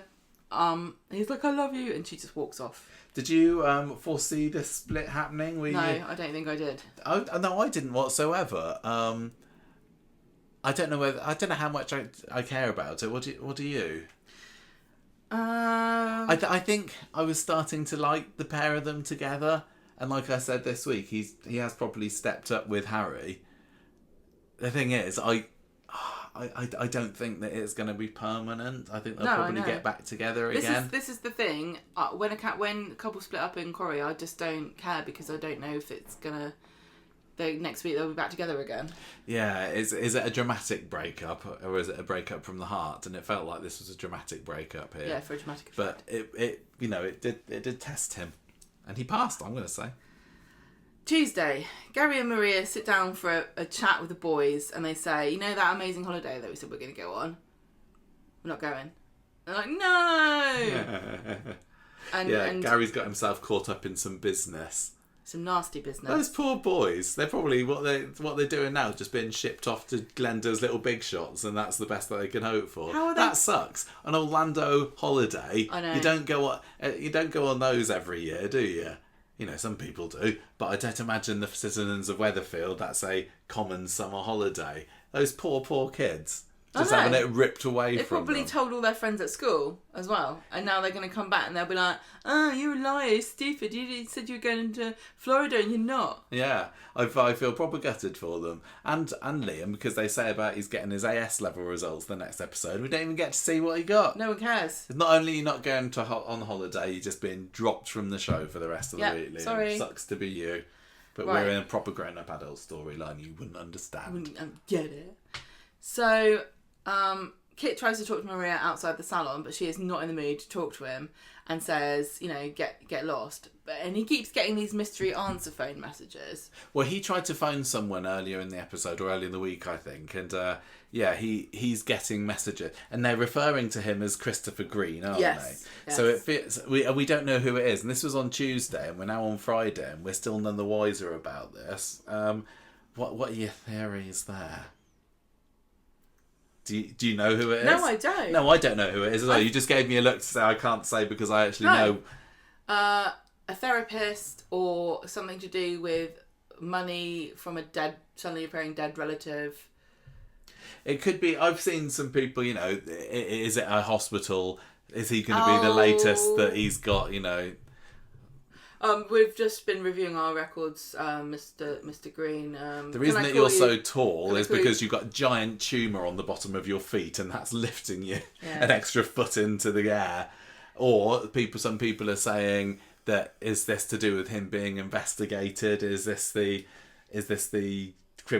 police investigation team who are phoning him and he's going through those silent troubles? I don't know. Could be. Any other ideas from you? No. But I guess we'll just have to wait and see then, won't we? What happened next? David goes to visit Sarah in prison and asks her if she's still in love with Gary. And she's like, why does everyone keep saying that? Just because it seems like we really do. And it doesn't. And a lot of our behaviour doesn't really make sense unless you put it into that context. They're just really good friends, Just really good friends that hide a murder together. They've known each other for many years. It's like, we hid a murder together, David. It doesn't make us incestuous lovers, does it? Use your brain. So he says, it's terrible that Gary and Maria have cancelled their holiday to Florida. And so I was like, thanks for guilt tripping me. I don't know, Sarah, you should probably feel more guilty about the fact you murdered somebody. Self-defence, Gemma. I know, but he's got children who are probably a bit more sad than the boys for not going to Florida. They're like, nice, it'd be nice to go to Florida with my dad, but he's dead because she killed him. Kit goes to the bistro and orders a double vodka and cranberry and defensively says, I know it's a girl's drink, but I don't care. Which is like very fragile masculinity. I think I read something online saying that was a quote from something, but I didn't. Obviously, I don't know what the quote was, but I appreciated the line, despite the lack of context. I think everyone should be able to drink what they like. I always have girls' drinks, so not that we go out places very often. Quite often my drink is pink. Quite often people will come to the table and they give me Michael's drink and you my drink and also food as well. Sometimes they will give us the opposite food. Yeah, so sometimes I'm not in the mood for a steak and you will have one. Well, I remember when we went on honeymoon and I was just eating every time there was a steak, I was like, I'm having this steak because I paid for this steak. And then I remember there's a salad and a steak and the waiter was like, here you go, madam, here's your salad. I was like, no. I just remember when we went out for your cousin's birthday once and her boyfriend, another Richie, looked at me in such disgust when I ordered a pink lemonade, I think it was, or some sort of mocktail like that. You're not trapped in a prison of gendered expectations, are you? You're liberated. Yes. I wouldn't have vodka cranberry is probably a bit too manly for me because it does have alcohol in it. You think alcohol is manly? Yeah. No, it's not. But I'm just too much of a wet blanket to even drink. You can not drink if you don't want to. Oh, thanks. Jodie soldiers up to him and is interested to hear that he's broken up with Sarah. Oh yeah, she starts sniffing around, fishing around, doesn't she? And she's like, "Oh, that's Sarah. She's a world of trouble." And Kit is not interested and walks off. Do you think there's any reason why Jodie wanting to get together with Kit could be interesting for her? What's she going to steal? Well, she's badgering him. She follows him out of the bistro. I'm just wondering whether, because she doesn't know that he's bent copper, does she? But if she did, she'd love it.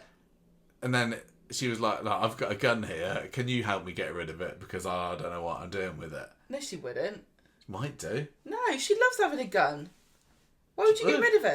Why does she love having a gun? She's got it hidden away. I think she liked the idea of having a gun at first, but I think it's become a bit too much trouble than it's worth. Really? No, she's got no heat on her now because she made out that it wasn't real.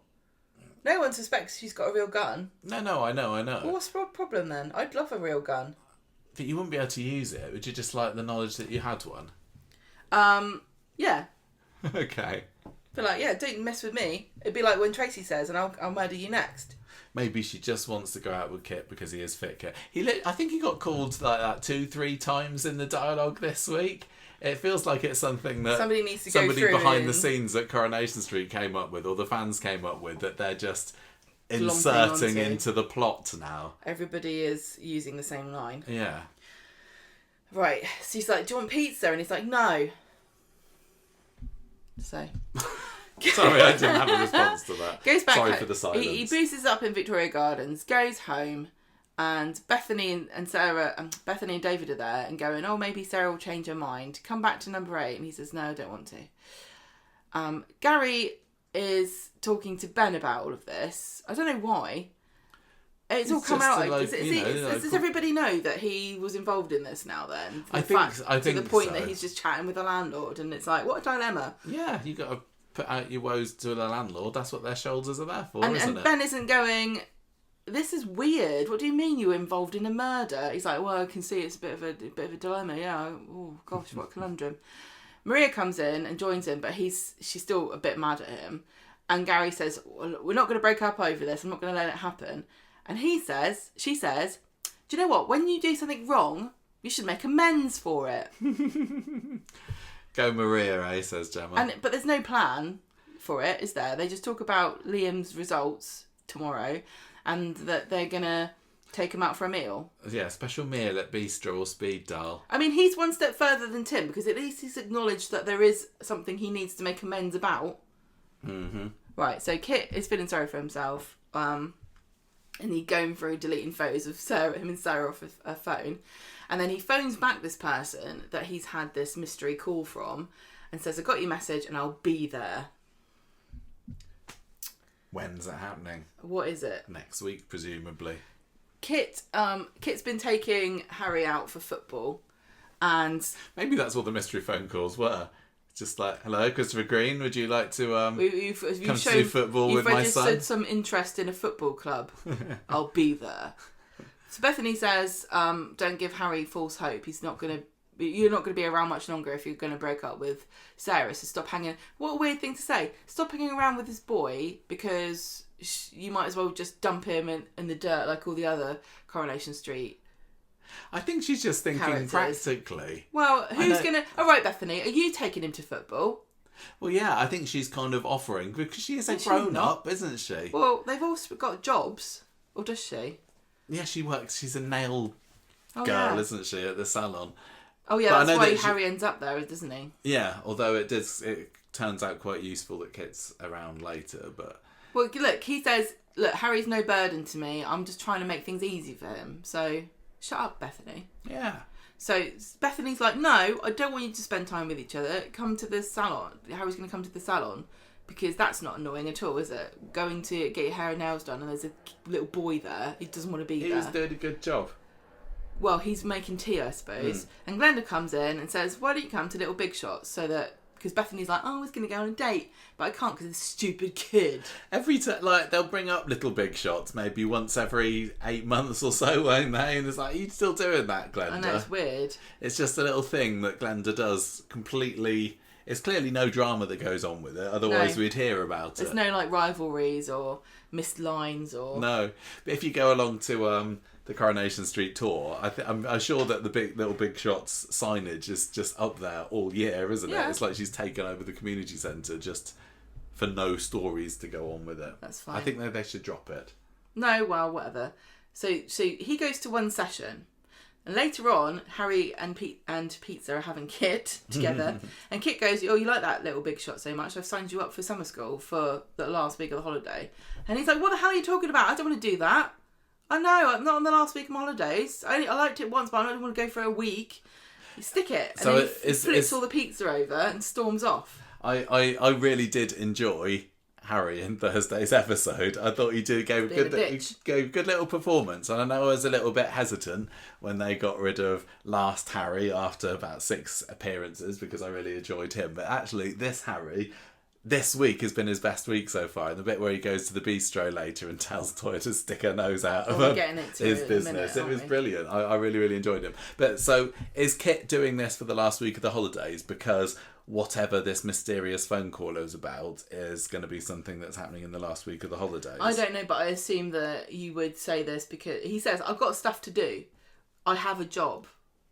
He does have a job. Yes. But I think he's going to be going off somewhere and doing something. Not everyone can just phone Carla up and go, sorry Carla, I've just got this random child to look after. Can I have 2 weeks off?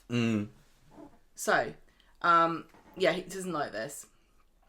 Bethany's out on this date with this guy Roman, who is a emotionless pit that likes cooking or eating or something. Yeah, he's like a void.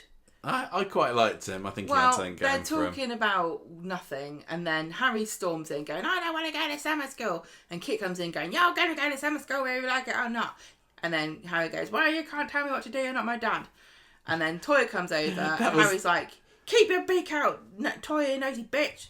And then this is when he says you're not my dad or my, because I think that Kit says, look, you should be lucky, your dad would never have signed you up for summer school. Yeah, that was a horrible thing to say. And then Roman's like, oh, why not? And Harry has to say, because he's dead. No, that's not the reason. Shout out. That's not the reason. It's because he was a drug dealer.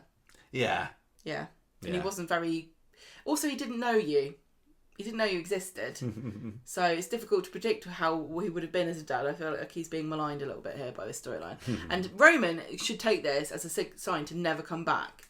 Because he's just having this nice meal, and then these two storm in, and then Toya starts having a fight with him, and then Bethany walks out not paying the bill, and then Kit has to pay it, and Roman's sitting there going, I don't want Bethany's leftovers, which he offers him on the way out.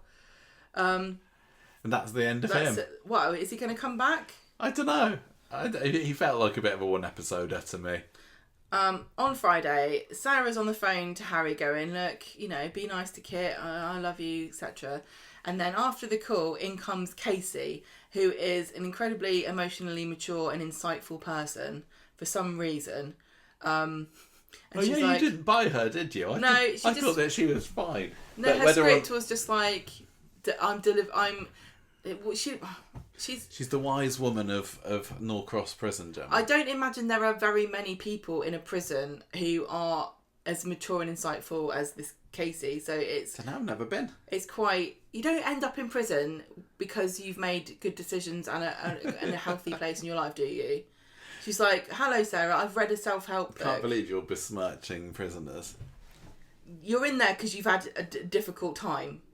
I think that Casey is like a counsellor back on the outside world, and she was involved in some kind of counselling fraud. Yeah, she's like, you're cured. You're cured. Yeah. Who knows? But she is possibly not to be trusted, maybe. Well, she seems too good to be true, doesn't she? This is why I said she's just really like a caricature of the wise older woman who's dispensing incredible advice at the exact perfect time that's needed. Like, you really should eat your breakfast. Oh, you should eat your breakfast. Look after yourself.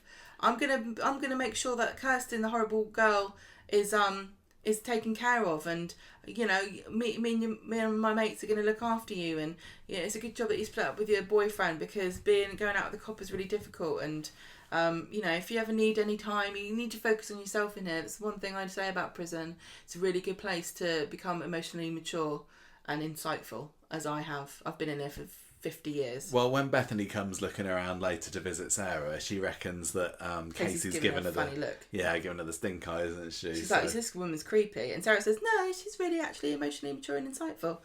And Bethany does not look very sure about this. And that's the end of that. I don't really need a story about what's going on with Sarah in prison. Just because she's in prison, it doesn't mean she has to have a prison story. There's nothing interesting about where this is going, it feels like. Unless Casey's going to reveal, like, there's an underground... What? There's enough drama going on outside the prison in this story without needing to nothing new about keep Sarah occupied for the 6-8 weeks or however long it's going to take for it to go to trial. Or maybe it'll be like in real life and she'll have a trial in about a year's time. But I think possibly it's going to be sped up somewhat. So, the other main storyline this week was what was going on at Speed Daal. Speed Daal deal sparred. There's a little bit of the tail end of the Dylan storyline, I think, first on this one, which I've kind of bundled in here as well, because he's worried about what everyone's going to be thinking about him, so asked to work in the kitchen, and Alia's like, no, you can work out on service, actually, we need you there. And she goes over to Idris and says, God, I'm such a buzzkill, aren't I? And the whole of the Coronation Street watching viewership was like, yes, you really, really are. You are a buzzkill, but what buzz are you killing here? Like the buzz of people getting to interact with somebody that strangled a woman and nearly killed her and put her in hospital? Exactly that. So we also have Abby coming into the Speed Daal later, getting a big takeaway for her and Kevin and Jack. And he's like, oh, you're splashing the cash already that I gave you. And she's like, well, actually, you got off very lightly with a paltry amount of money that I got off you. So keep your beak out of it, Idris. Ronnie's a bit snappy with Dylan later because Dylan keeps forgetting what the orders are, and Ronnie's also at 6s and 7s because of the whole Debbie situation. They're having a Bailey Boy meal, aren't they? They are having a Bailey Boy briefing, aren't they? Which is what we get to very briefly when it comes up in the other storyline. But anyway, he has a go at Idris. He has a go at Dylan, and then in the shop later, he catches him in the shop and says, "Oh, sorry for kicking off," and they both have kind of a manly moment where they both agree that they've got a lot on at the time being. And so let's leave it a day there. Yeah, they really have equal burdens, don't they? They really, really do. Ronnie's got a wife who's going through dementia, and Dylan is upset because people are judging him because he put a woman in hospital. Yeah, exactly the same things. They both still hasn't really apologised or made up for it. He did apologise. No, but we're not going down this route. This is going to be a Dylan-free episode this week. I'm really glad. I'm so glad that there's... Don't know what the feedback's going to be like. But... Well, no, there's lots of feedback about Dylan. So Idris because he's gone after Dylan earlier, and he comes back and says he's fine. And this is when Alia says, "Look, I just can't carry on being the boss here. I'm such a buzzkill. I'm so boring. I'm so passionate about lawyering. I'm a lawyer now. I'm qualified, by the way." Hooray! And he says, "Well, go on then, because I've still got friends that are interested in buying you out after all." It's like, Alia, are you under the impression that we need you here? I know, literally. I mean, Leanne acts like she does need her there, but she doesn't really, because before she was mad that Alia was around, and now she suddenly needs her there. For what? It's not like, at the Rovers, you've got to make this big hoo-ha about when it's the changing of the guard. The old landlady leaves, let's do a big ceremonial episode, new guys coming in, let's have a big... It doesn't work the same way at the Speed Daal. It's like, yeah, Yasmin's gone, Alia's gone, Zidane's gone, whatever. Nobody cares. It's not a prestigious position. If you don't want to do it anymore, Alia, then off you pop up to the lawyer's office and get yourself lost inside your files there. You're not a big loss. No, exactly. That just reminds me. I enjoyed...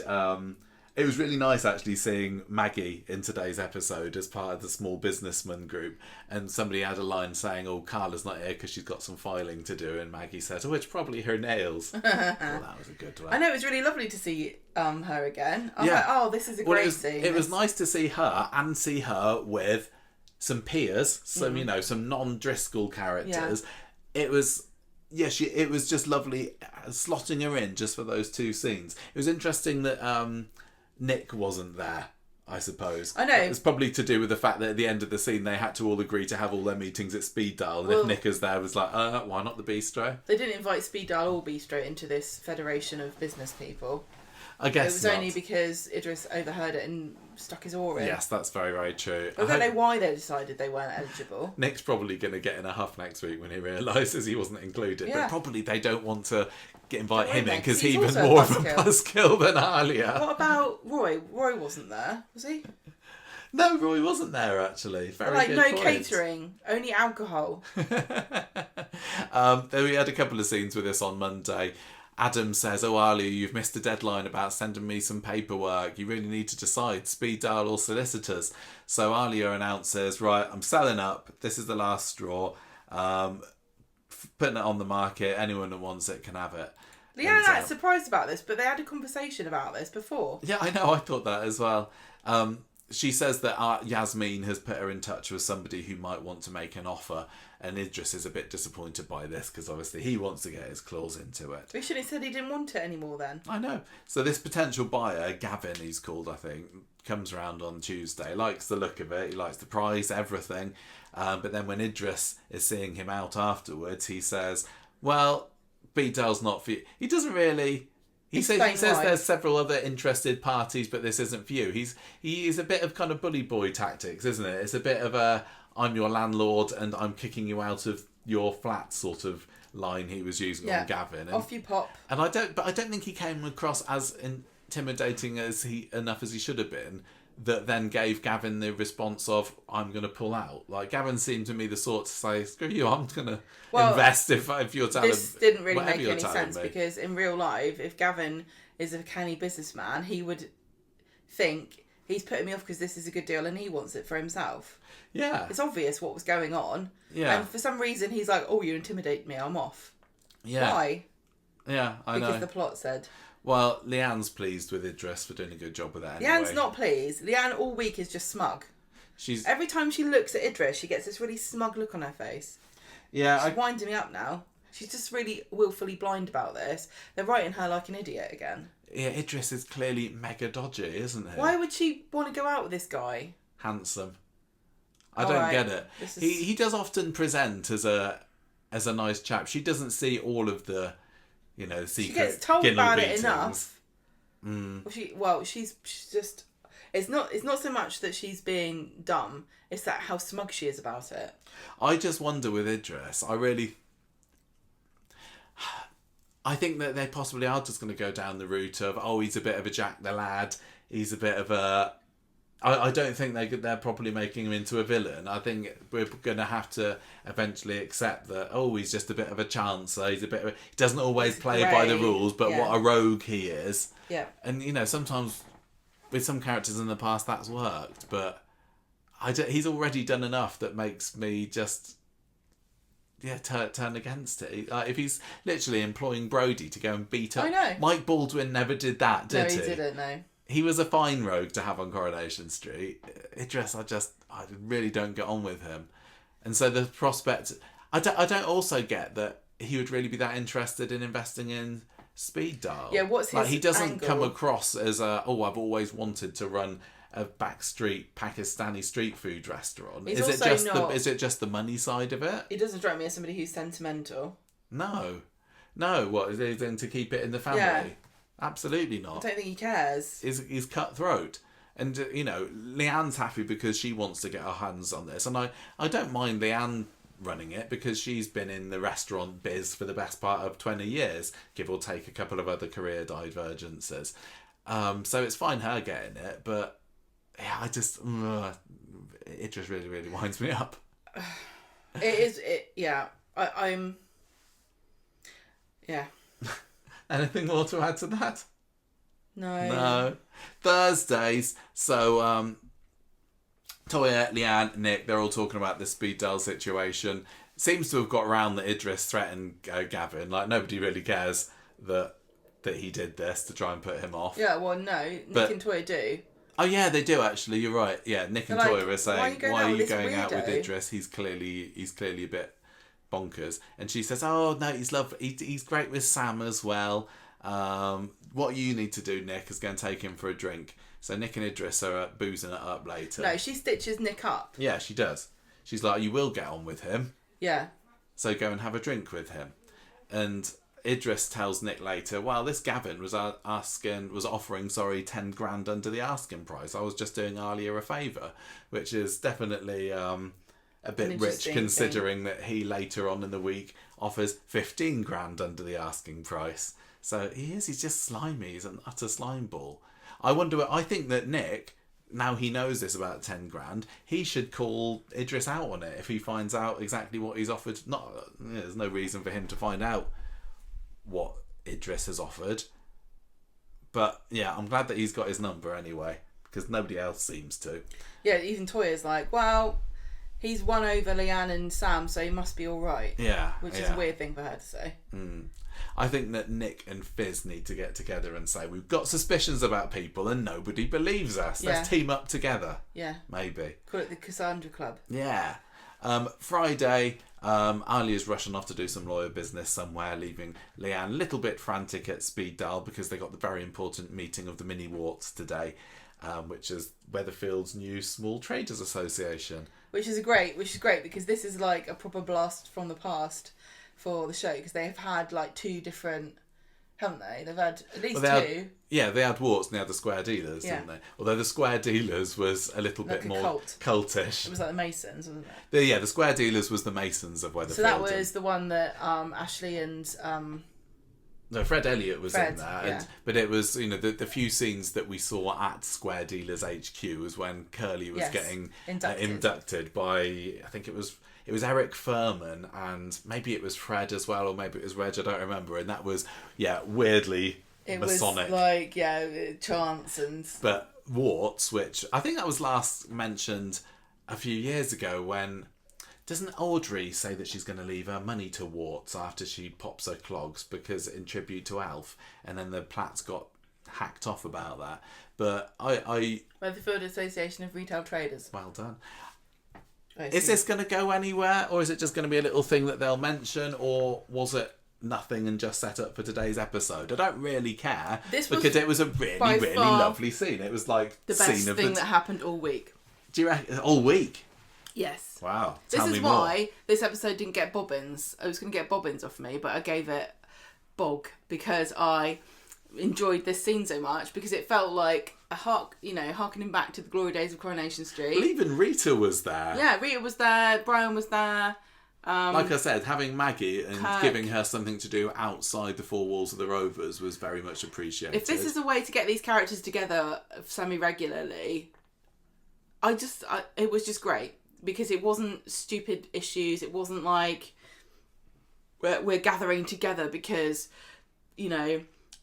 Freshcos are going to move in to the area and they've threatened to execute us all in front of our families if we don't sell our premises to them. Crucially, all of the characters were ones who've been in the show for, exactly. Apart from Maggie. But Maggie all been there gets a pass from me. She's classic. Seriously, a decent amount of time. Yeah. It was, Dev there. Yeah. I don't think Dev got enough to say or do that was funny. But I don't think that there was enough they weren't all great bangers on the script. This is not going to go down in history, this scene. The premise of getting them together was better than the actual reality of what they were given to say in the script. Because it's like, oh, Kurt, what are you doing here? You're one of Weatherfield's top businessmen or whatever. But... No. You're representing the biggest... You're the one they sent from the biggest business on the street, and it's Kirk. Yeah. That was a joke. Yeah. This goes to show how far we've fallen as fans, that this is actually this would have been nothing about 10 years ago. Nobody would have blinked an eye at this, but we're like all so desperate. We're like junkies looking for a fix. Like, it's like classic. Oh, I love it. Look at all these characters. None of them have been on this, well, apart from Maggie, but like she feels like a proper character that fits with the rest of them. It's no new person. Nobody died. Well, apart from Idris, who kind of shoehorns himself into it. No, can I be in your club? I'm Alia's uncle. Did you know that? We'd forgotten. Yeah. They should have rules in that says you're not allowed to be in the club unless you've been in the show at least 6 months. But yeah, basically what ends up happening is Idris decides to sweeten them up by giving them free starters, and then saying, well, maybe I can represent Speed Daal as being part of this. And by the way, Alia, I do want to invest in it. 35 grand, please. And she says she's going to think about it because it's under the asking price, but we all know it's going to happen, don't we? 15k less than the asking price, and you know, Idris makes the case that it's just shake my hand, don't bother, no paperwork, no hassle, no surveys, which is how we got in trouble with Abby in the first place. So idiot. Yeah. It'd just be nice and easy, quick deal. Surely that's worth 15 grand. To you. And Ali's like never been so offended in her life. It's like she's never heard of bargaining, which is hilarious because she's a solicitor who spends a lot of her time in boundary disputes. Yeah. She didn't go 45, did No. she? She didn't go 47 and a half. She just went 35. Where's the rest of it? Well, I'll have to think. Why don't you offer something else? You don't understand how business works. You shouldn't be here. Get out. Maybe that's going to be on Monday. Maybe she's going to up it by $5,000 or She's so on Monday. just got no instinct for anything that she would need to be a solicitor. I know. I just don't get her. Where's a negotiator? What is a solicitor then? Yeah, no, I agree with you. Surely she's come across the concept of negotiation at some point. I don't like to say this about many characters, but I think that Alia's time on Coronation Street should be up, and this shouldn't be her going off to move a couple of doors down the street to be a lawyer there. I think she should be going off and being a lawyer in London or something. Well, they could do so much more with her than they are, but it feels like they've just given up. I don't think it could be interesting. I just can't pick with some characters that I don't like. I can think, they could be interesting if they did this with them. I'm sorry, I can't see that with Alia. And they literally, when they write it into the script, gosh, I'm such a buzzkill. It's like she's the butt of the joke, isn't she? Well, She's the dull character. You could say the same about Toya, unfortunately. Unfortunately, at the moment, you could. Yeah, seriously. Especially as Leanne keeps insisting that she's Sam's real mum.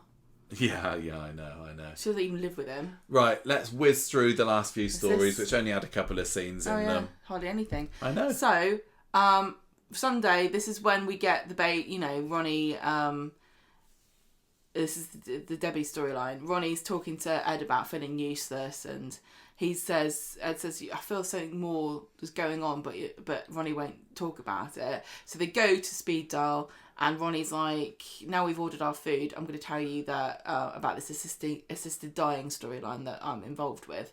And then I'm going to have a bit of a snap at Dylan and as well. well. And tell Dylan he sucks.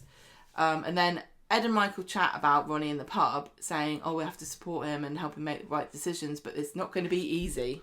Not going to be easy, so let's just keep our heads down for the rest of the week and not make any more appearances in this. No. I do think that there is a heck of a lot more scope for integrating the Baileys into this storyline. And I know some people might think that might ruin the storyline somewhat, but I really like the Bailey boys. Get them in. They're a nice little unit there. Yeah, they are. They're good. This could be and I don't want to take away focus from Debbie. Debbie should be the star of this story and is. But have a few more bits of Ed and Michael together, but don't make promises you can't keep, Corrie. It's weird because I would have always said that Aggie and then Dee Dee were the linchpin of the Baileys. But now they've gone, I do think that they're doing a good job of keeping that. And I also like the fact that, there's all this masculine energy and, It's just that they show them so infrequently that any steps forward they do make with turning them into a more agreeable kind of characters, it just goes again because you don't see them again for months. I mean, Ed and Ronnie provide most of the masculine energy. I'm sorry, Michael and James, but it's just not. So I was very intrigued on Thursday when the Cassie storyline reared its head just a little bit above the parapet for 3 scenes or so, and then nothing else happened because we saw Ross after he came back from doing whatever he did with Cassie last week with the photo. So the photo that Fizz gave Cassie beforehand, and I was like, he's going to keep this secret. Like months down the line, someone's going to find this photograph and they'll go, what? Where's Cassie? What have you done with her? And then that's going to kick something off, or even like a year's time, they're going to find. No, this week. Hope's having a root around in Ross's wallet because he said that she could take a tenner out of it. And rather than just going and taking out money, she's like, a photograph. I'll take this out. What's it? Look, it's us. Tyrone, your eyebrows look terrible, or whatever it was she said. And Fizz immediately clocks that this is Cassie's photo. And Ross says, she threw it at me when she reached the station, saying that she was sick of the lot of us. Fizz clearly doesn't believe a word. What do you make of Ross's version of events here? I think it's quite plausible, actually. Do you? The last time we saw of Cassie was her being bundled off against her own will. There's no reason why... Go on, what? From their perspective, it's plausible. I don't even think that from Fiz's perspective no, not it's from plausible. Fizz knows what happened when she gave Cassie the picture. But if you're Tyrone, you would buy this because it's, Cassie is impulsive sometimes. It's interesting that they've not had Ross kind of go on a bit of a spending spree with any money that he might also have pinched from Cassie. The fact that we haven't seen the money makes it feel like maybe she's not dead. But why did he take the photo of her? I don't know. But yeah, why has he got the photo? There's no way did she throw that photo, because that family is so important to her. When she was saying goodbye to them, to the girls, genuinely her heart was breaking. She would not be throwing a picture of Ruby and Hope and Doran on the ground. No. And even Tyrone, I think if he thought about it for half a minute, he'd also think that Cassie wouldn't do that. But Fizz, no way would she be taken in by this. And really, she should be questioning him further. But whether, I don't think that she thinks she's going to get anything out of him. Hopefully she thinks that biding her time and coming up with some kind of plan is the best bet here. But again, I was happy to see this week that she was still not letting it drop. What were you going to say? I was just going to say, when I said that, I meant it's plausible to probably Tyrone that this is, Yeah, because they had a fight. He's still hurting from feeling betrayed by what his mum did again. When just after Fizz gave her the envelope, he was like, oh yeah, stuff that sentimentality, come on, I need to get you off, I need to go. But I would like to think that Tyrone isn't so, single-minded that he wouldn't realise that those girls were important to his mum. Yes. Whatever she did with Tracy getting sent to hospital, he knows that those kids meant the world to Cassie. So he should hopefully be able to be convinced by Fizz there's something not right here. But I'm just really, really baffled about, again, it was the time scale, because as we said before, there's no way that Cassie can be on the show for another 12 months or so. Possibly later than that. Possibly never again. Misdirection. I don't think it is. But it could be, but I don't think it is. So whatever form this investigation of Fizz's is going to take, it's going to be fruitless. Yeah, it is. It's baffling, but very intriguing, which is why on Thursday I finished the episode going, oh, that was really exciting that they brought that up. I wasn't expecting it yet, but I am really in the dark about where they think that they can take this and what the timescale of it's going to be. But go on, Fizz, keep fighting that good fight. I'm so worried that it's just going to get dropped. I think it will get dropped. I think it has to get dropped. It's either it gets dropped and Cassie's okay, or it doesn't get dropped and it turns out that he has bumped her off. Because she can't appear in it. Right. So I don't know. So that was a bit of excitement for me. And that brings us to the end of this week's Street Talk. About an hour less than we were able to clock up last week with fewer episodes. But yeah, there just wasn't quite so much controversial Dylan bashing in this week's episode. We got a bit of Tim slander at the top of it from Gemma. But sorry, I'm very passionate. Par for the course and it's expected, isn't it? It does annoy me when I get characterised as being aggressive when I'm just quite forthright and, I'm passionate. I'm not being aggressive. I'm just saying what I think. Yeah. That's fine. Oh yeah. Maybe that's what you want to have a podcast for, about people with would you like to podcast opinions. where people were just like, oh, that was all right. Oh, I liked it. It was nice. No, exactly not. So this week, yes. Would you say? Oh yeah, I forgot. That's all right. It was nice. No, it's nice. Or again, this is difficult because, like I said, I think Anya Dewin is really good. I feel like I feel quite defensive. Like I hate attacking. I hate feeling like I'm attacking somebody. I'm not attacking her at all. I think she's done a really good job. I would be much more interested in this story if it wasn't in this time period that we're watching it now. because of all the reasons we've said. She is an interesting character. This is kind of an interesting setup. I think it's been really bodged by rushing. Everything's being rushed. They've got so many good stories that they don't let them breathe. There's no space for anything to happen. I really like the mini warts. They were great. But they didn't make up much of the week, No, that was one or two scenes. I really enjoyed the stuff with Kit and Sarah. That's intriguing, and Gary. And Harry to but me. you know, they did kind of make a big dramatic cliffhanger that turned into, oh, you just didn't see that happen. Okay, I think with all that in mind, I'm gonna go with. Well, yeah, the Speed Daal stuff that didn't really do much for me at all. It was kind of all fine, but it's just this continual kind of chipping away of fundamentals of like, why should we care about this, and how to tell a story. I know you're saying that some things are rushed as well, but I'm a little bit over at the moment what's going on with Sarah. It's literally the story that started off at the beginning of the year with who's gonna murder Theo, or who's gonna get murdered. Sorry. And that's still going on now, and it's just like, oh. Well, every year's got every year's got to have a big story. I know. I'm going to give this week's Coronation Street 3 sexy Spartan warriors out of 5. I think it was fine. It was an alright week. I bet you, Tim's podcast, it's not but husband and wife that argue about what happened during the Greek. You reckon? Whatever that was called. Well, it's probably really boring then. It's not it's like the Roman Empire and the Greek. Yeah, the Greeks had an empire. They have a Greek empire. Yeah. I thought they were all city-states.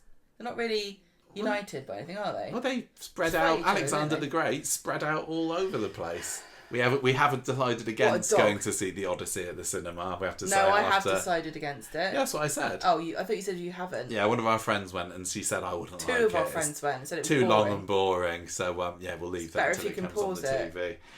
Yeah. I want to go see that movie about the dinosaurs. That got really good reviews. What's it called? The End of East. At 10 Oak Street or something. Yeah. Oh, I still want to go and see Coyote versus Acme. I want to see that as well. Right, I've given it a 3 sexy Spartans. That's more our level, isn't it, Michael? Yeah. A film about dinosaurs invading somebody's house, and a film about a cartoon being sued. Yeah. None of this Greek nonsense and Samantha Morton getting an applause. If she's good at acting, she should come on a Coronation Street, and then we'll judge it. I think that they should have mentioned the Odyssey when Tim was listening to his Greeks podcast. Because sometimes that's why they brought it up, isn't it? You'd have thought so, but yeah, and Corrie has mentioned films that are out, pop culture things at the moment, and the release date would have been known then. But anyway, Gemma, you're putting off giving your own score of the week. What are you giving it? I'm going to give it 2.5. Yeah, 2.5. Sorry, 2.5 games of I Don't Spy. Okay. A good week of Corrie. Okay. So, what's your character of the week? Tim. I don't know. Make it Tim then. I'm just trying to think. You've got to live with yourself, not me. I don't want to. I am going to give it to Tim, actually. I really enjoyed watching Tim this week, and he made some silly decisions, but I felt sorry for him for a bit. I enjoyed the few scenes that he had with Steve. Yeah, and that's just it. I quite enjoyed him, really. Who are you giving your character of the character of the week to? I'm going to give my character of the week to Sally. Because she deserves it for putting up with Tim. Sally was great this week. Sally was fantastic. Sally was treated badly. Sally was treated badly, but she still put a smile on her face and welcomed that poor girl into her house, offered to turn their central heating up. Yeah. And then went looking for her when she's dropped off. Yeah, she's a caring, nice person. To the bus stop. Yeah, she is. And she's thoughtful. Well, double win for the Metcalfs then. There we go. That was this week on Coronation Street.